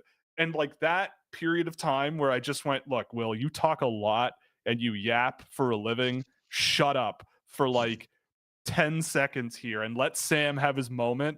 Don't ruin it. It's very rare once you get into the prospect work to like actually have an emotional moment, right? When have your boy get drafted to your own team. It's so like the Lane Hudson pick. I didn't even get to enjoy the Lane Hudson pick because I was too busy at the draft with other stuff, and I kind of didn't realize Montreal was on the clock at the time. I had like prepped the tweet for myself of who I would pick, and then I looked up and I went, "Wait, we took him too? I didn't just take him." And then I celebrated after. And I was like, "Ah!" But I didn't like the experience wasn't there. But also in the second round pick, right? Yeah, and I was just about to say the second round doesn't even get that same level of status. No build. The only other the other ones, I'll have my reaction or whatever it is, but like the emotions don't spike the same way because this has become like a business kind of approach or like a professional approach to it. Not with that pick. That was pure like 13-year-old child like screaming, wanting to punch walls. Oh, it was a beautiful time to be alive, truly. Oh no. Oh no, Rayan has popped the chat question. Oh, you got rid of it? Nice. I timed him out. Nice. I gave him a timeout. We're not allowing that question here. We also don't. Was a hot dog considered a sandwich? No, it's considered a hot dog. Why would you answer that question for Ray? Like he said, to be fair, he said he's Sam's biggest fan. So yeah, what was I supposed to do? Ignore him? He's my biggest fan. Yes, you ignore him. Ignore him.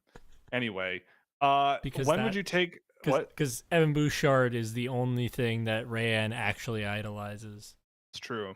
This is true. And the Toronto Maple Leafs. Yes. Yeah. When would you take Alexander Zborowski versus when do you expect he will be taken? Sam, have you seen Alexander Zurofsky at all this season? Not enough to answer this question. Oh, I've well. seen like a couple clips. He's a hoot. I would say, I mean, Grant McCagg got a hold of him and was talking about him as like one of the most skilled guys in the whole draft and everything, but that's neither here nor there. I don't know if I'd consider him that, but he is one of the most creative for sure. I probably would think about, well, I have him on my short list here. I have him shortlisted for the 6th round, maybe the 5th, if a bunch of these guys are gone. I don't know if he'll get picked. Like, he's not ranked by Central Scouting. I think Elite Prospects had him ranked, and that's it. And that's because they have people who actually watch Russian hockey. Yeah, me and Elite Prospects actually right now both have him at 57, same slot. So I have him in the 2nd round. It's collusion. Yep. Yeah, it's collusion. Yeah, I read their thing and I just went, this is mine now. But no, I mean, I don't know. I have him in like a late mid-round pick, maybe not the last round. But I don't know if he's even gonna get picked. I mean, maybe actually no. Sorry, the Carolina Hurricanes are gonna draft Alexander Zurofsky in the 6th round or something. That's what's gonna happen. That's the sounds answer. about right. That's Yeah, their that sounds Timur about right. Mukanov of this year. That's yes, probably. But I don't know if I like him as much as Mukanov at all. But like, he's Mukanov quite was good. sick. Who Mukanov is is the so good. traditional defense? Who's the traditional defensive defenseman in this draft who was higher than everyone expects? I love you. I'm sorry. Personality's awesome, but I think that's Keishon Aitchison.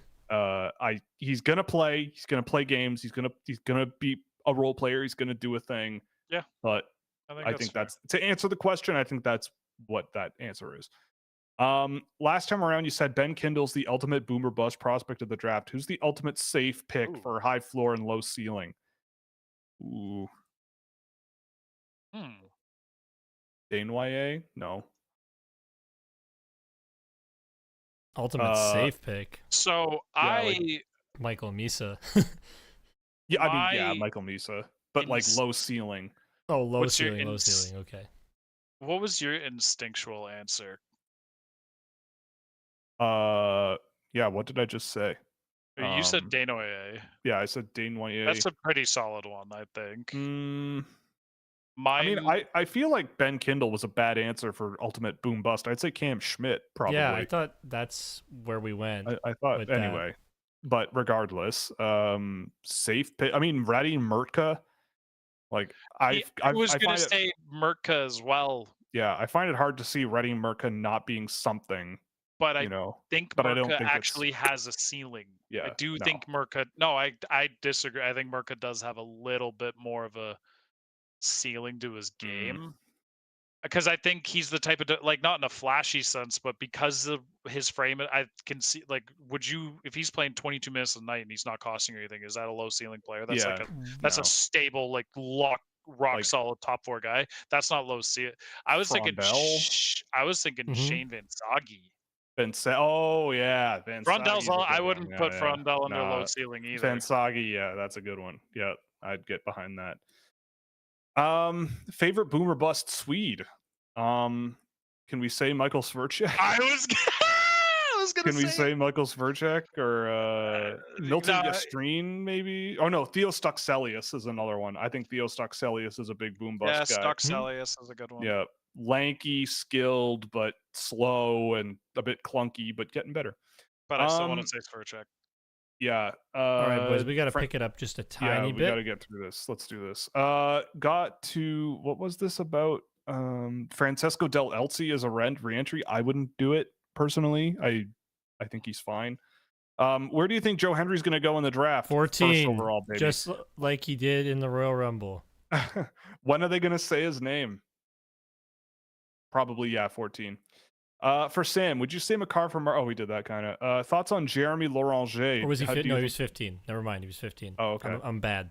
How do you think Loranger will do in the NHL, and where do you have him ranked? I don't have him ranked. I think Loranger might be a good college guy, zippy and skilled, but I feel like he's not crossing that threshold just right now. I mean, he might be a watch list guy for me, but I'm not. I don't know. Sam, have you seen much of Jeremy Loranger or no? Not enough to add anything to this. Sorry. Where would you have Teddy Stiga in 2025? Probably Well, for Will, it's number 1, obviously. Yeah, number one. No, probably 7, 9 after. 7, 8. Yeah, like after Bear and Jackson Smith, probably in that range, something like that. I'd probably take him over Ben Kindle, but yeah. You take him over my Shane, bromance, Lyndon Lakovic? yeah, probably. Okay. Yeah, probably. Pretty close though. Shane Van Saggy thoughts. Big throws hits. He's a power boy. He's a powerful boy, and I love him. He's a pain in the butt. Yeah. He's good. How divisive will the Cameron Schmidt discourse get by the time the draft rolls around? Insufferable. There. That's my answer. Insane.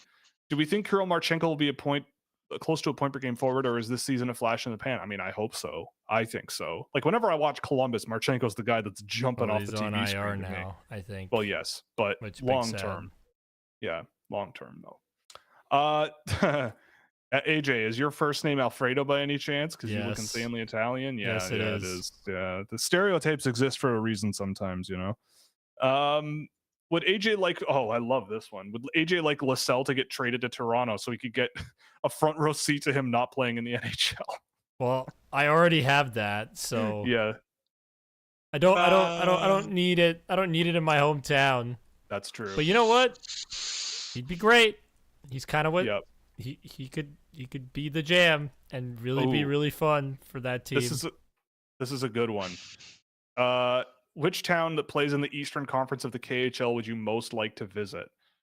Honestly, Will's gonna say Vladivostok. I mean, it does actually seem kind of nice. Isn't it also closer?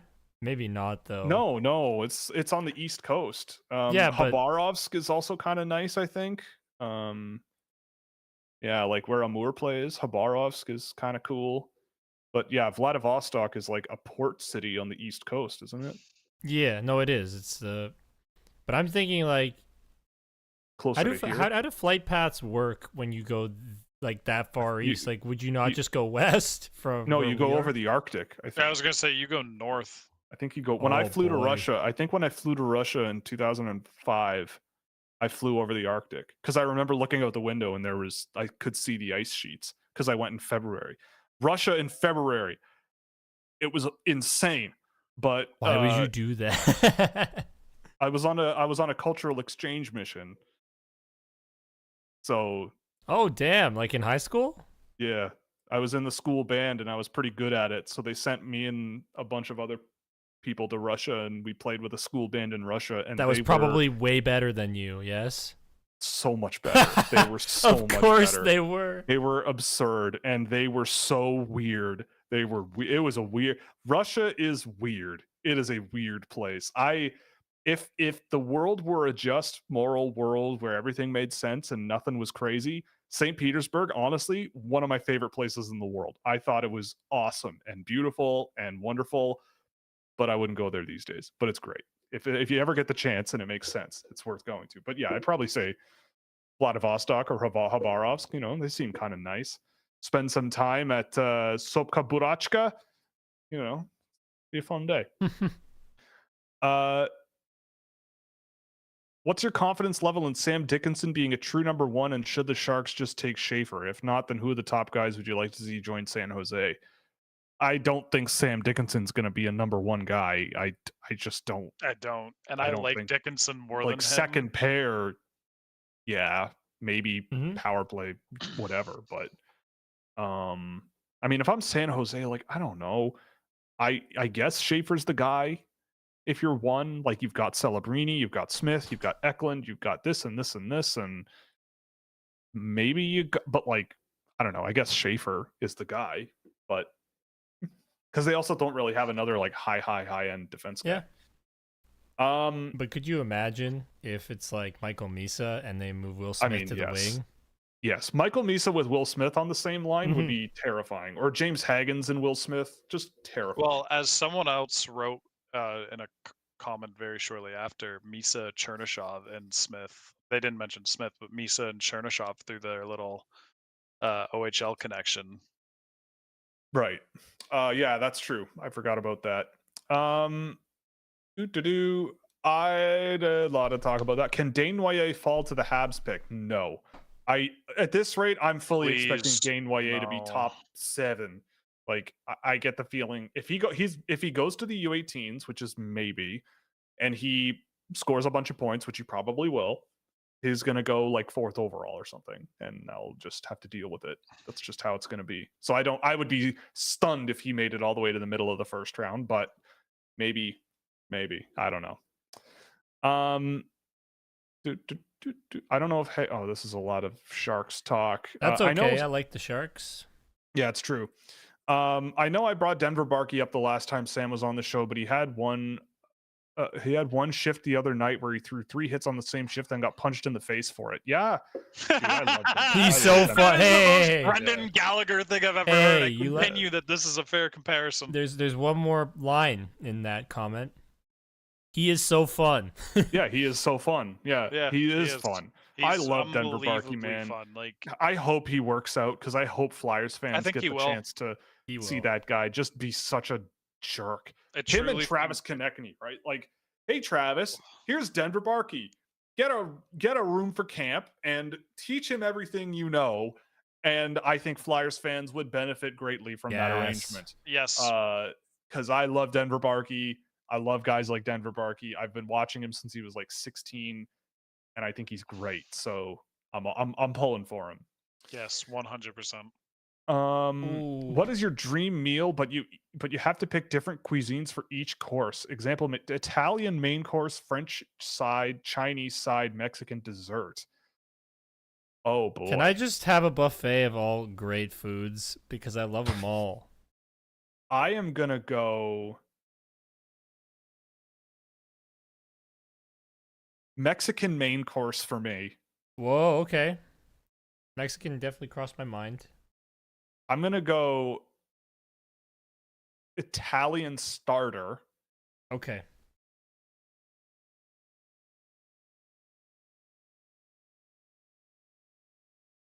I don't want to leave the Japanese out of it. Yeah, you know? see, like Japanese dessert.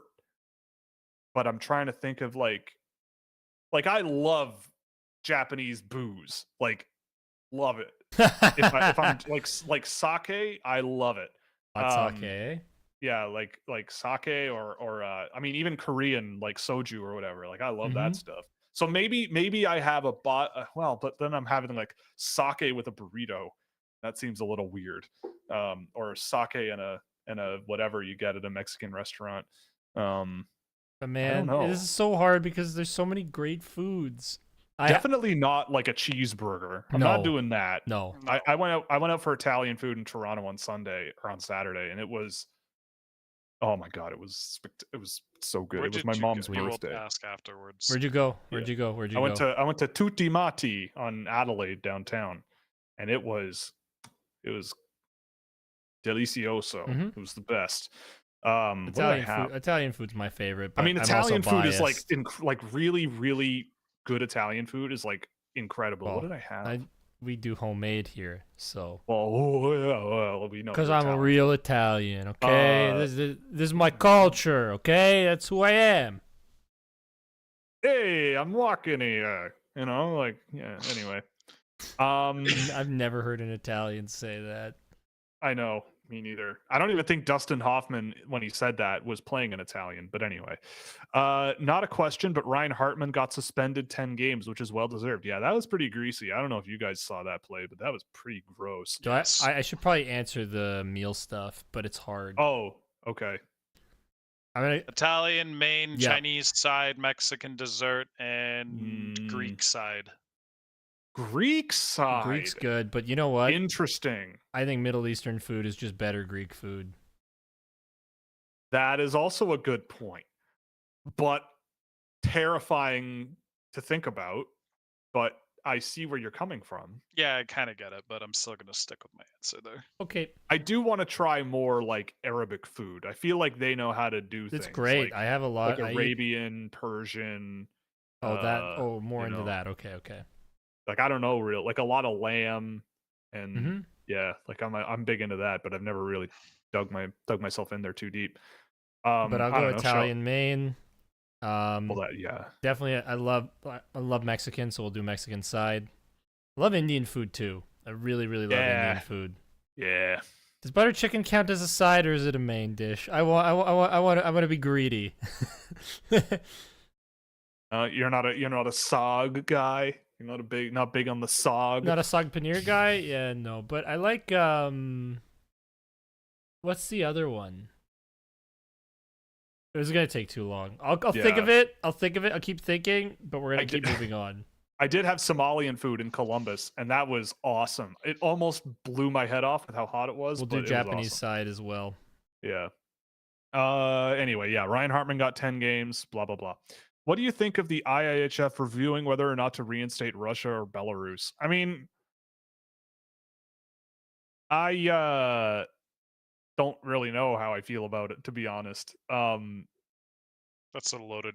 I don't mean it's a loaded question by the who asked it, but there's so many layers to that question. I'm not sure I can answer it without thinking about it for a while. It's like I think I miss Russia in hockey a lot. So do like I. like at the World Juniors and the under 18s and all of that stuff.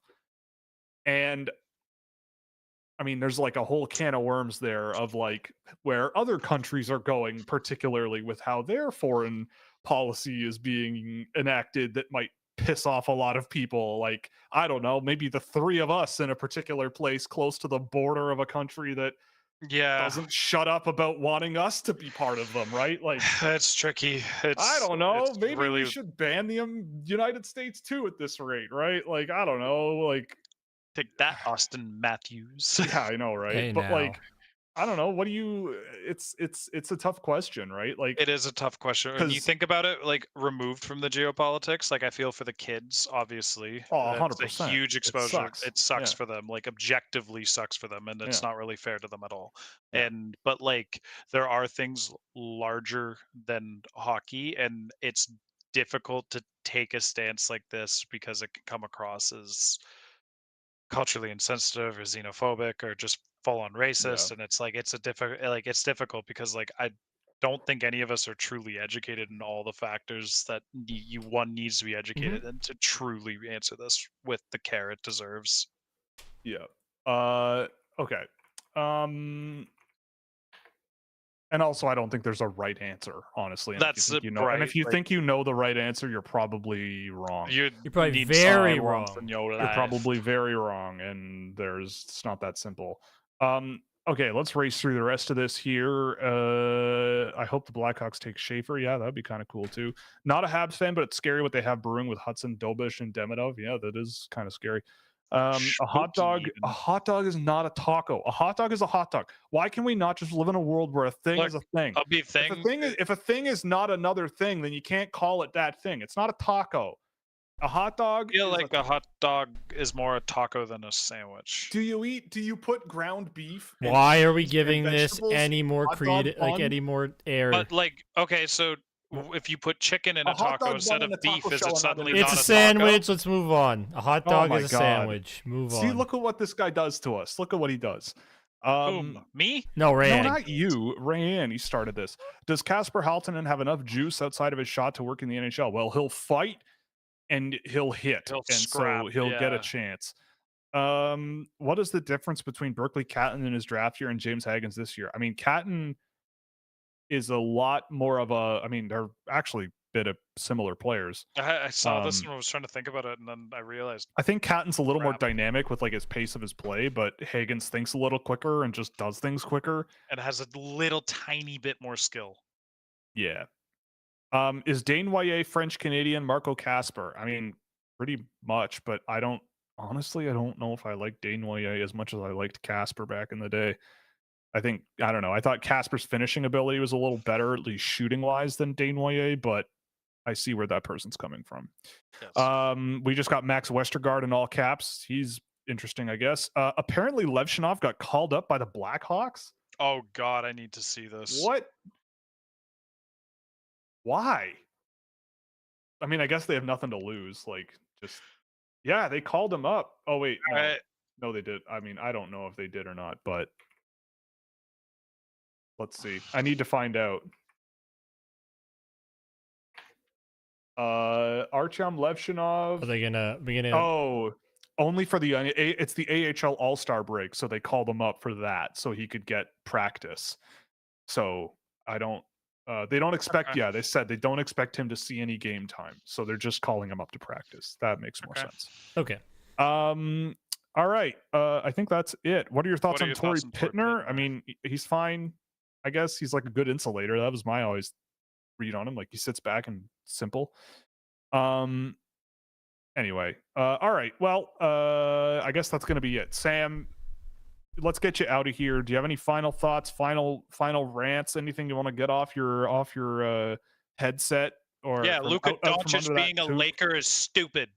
Nice. Well, it's real. We live in a world of stupidity now, man. So it's just the way it's gonna be. Even your producer can hijack and go on screen and say, yeah, "Go Leafs, go, baby," and then end the stream just like that. How does that sound, Will? Are you cool with that? I guess I have nothing else to say really. Just go to the description, find all our ads down there. We got all kinds of stuff. Fanatics, our own website, Scouching.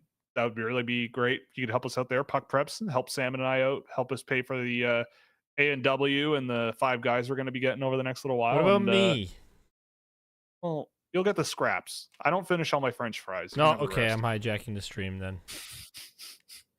We'll see you Thursday afternoon, 2 p.m. Eastern, and we'll see you then. Have a great week. Go Leafs, go. Bye.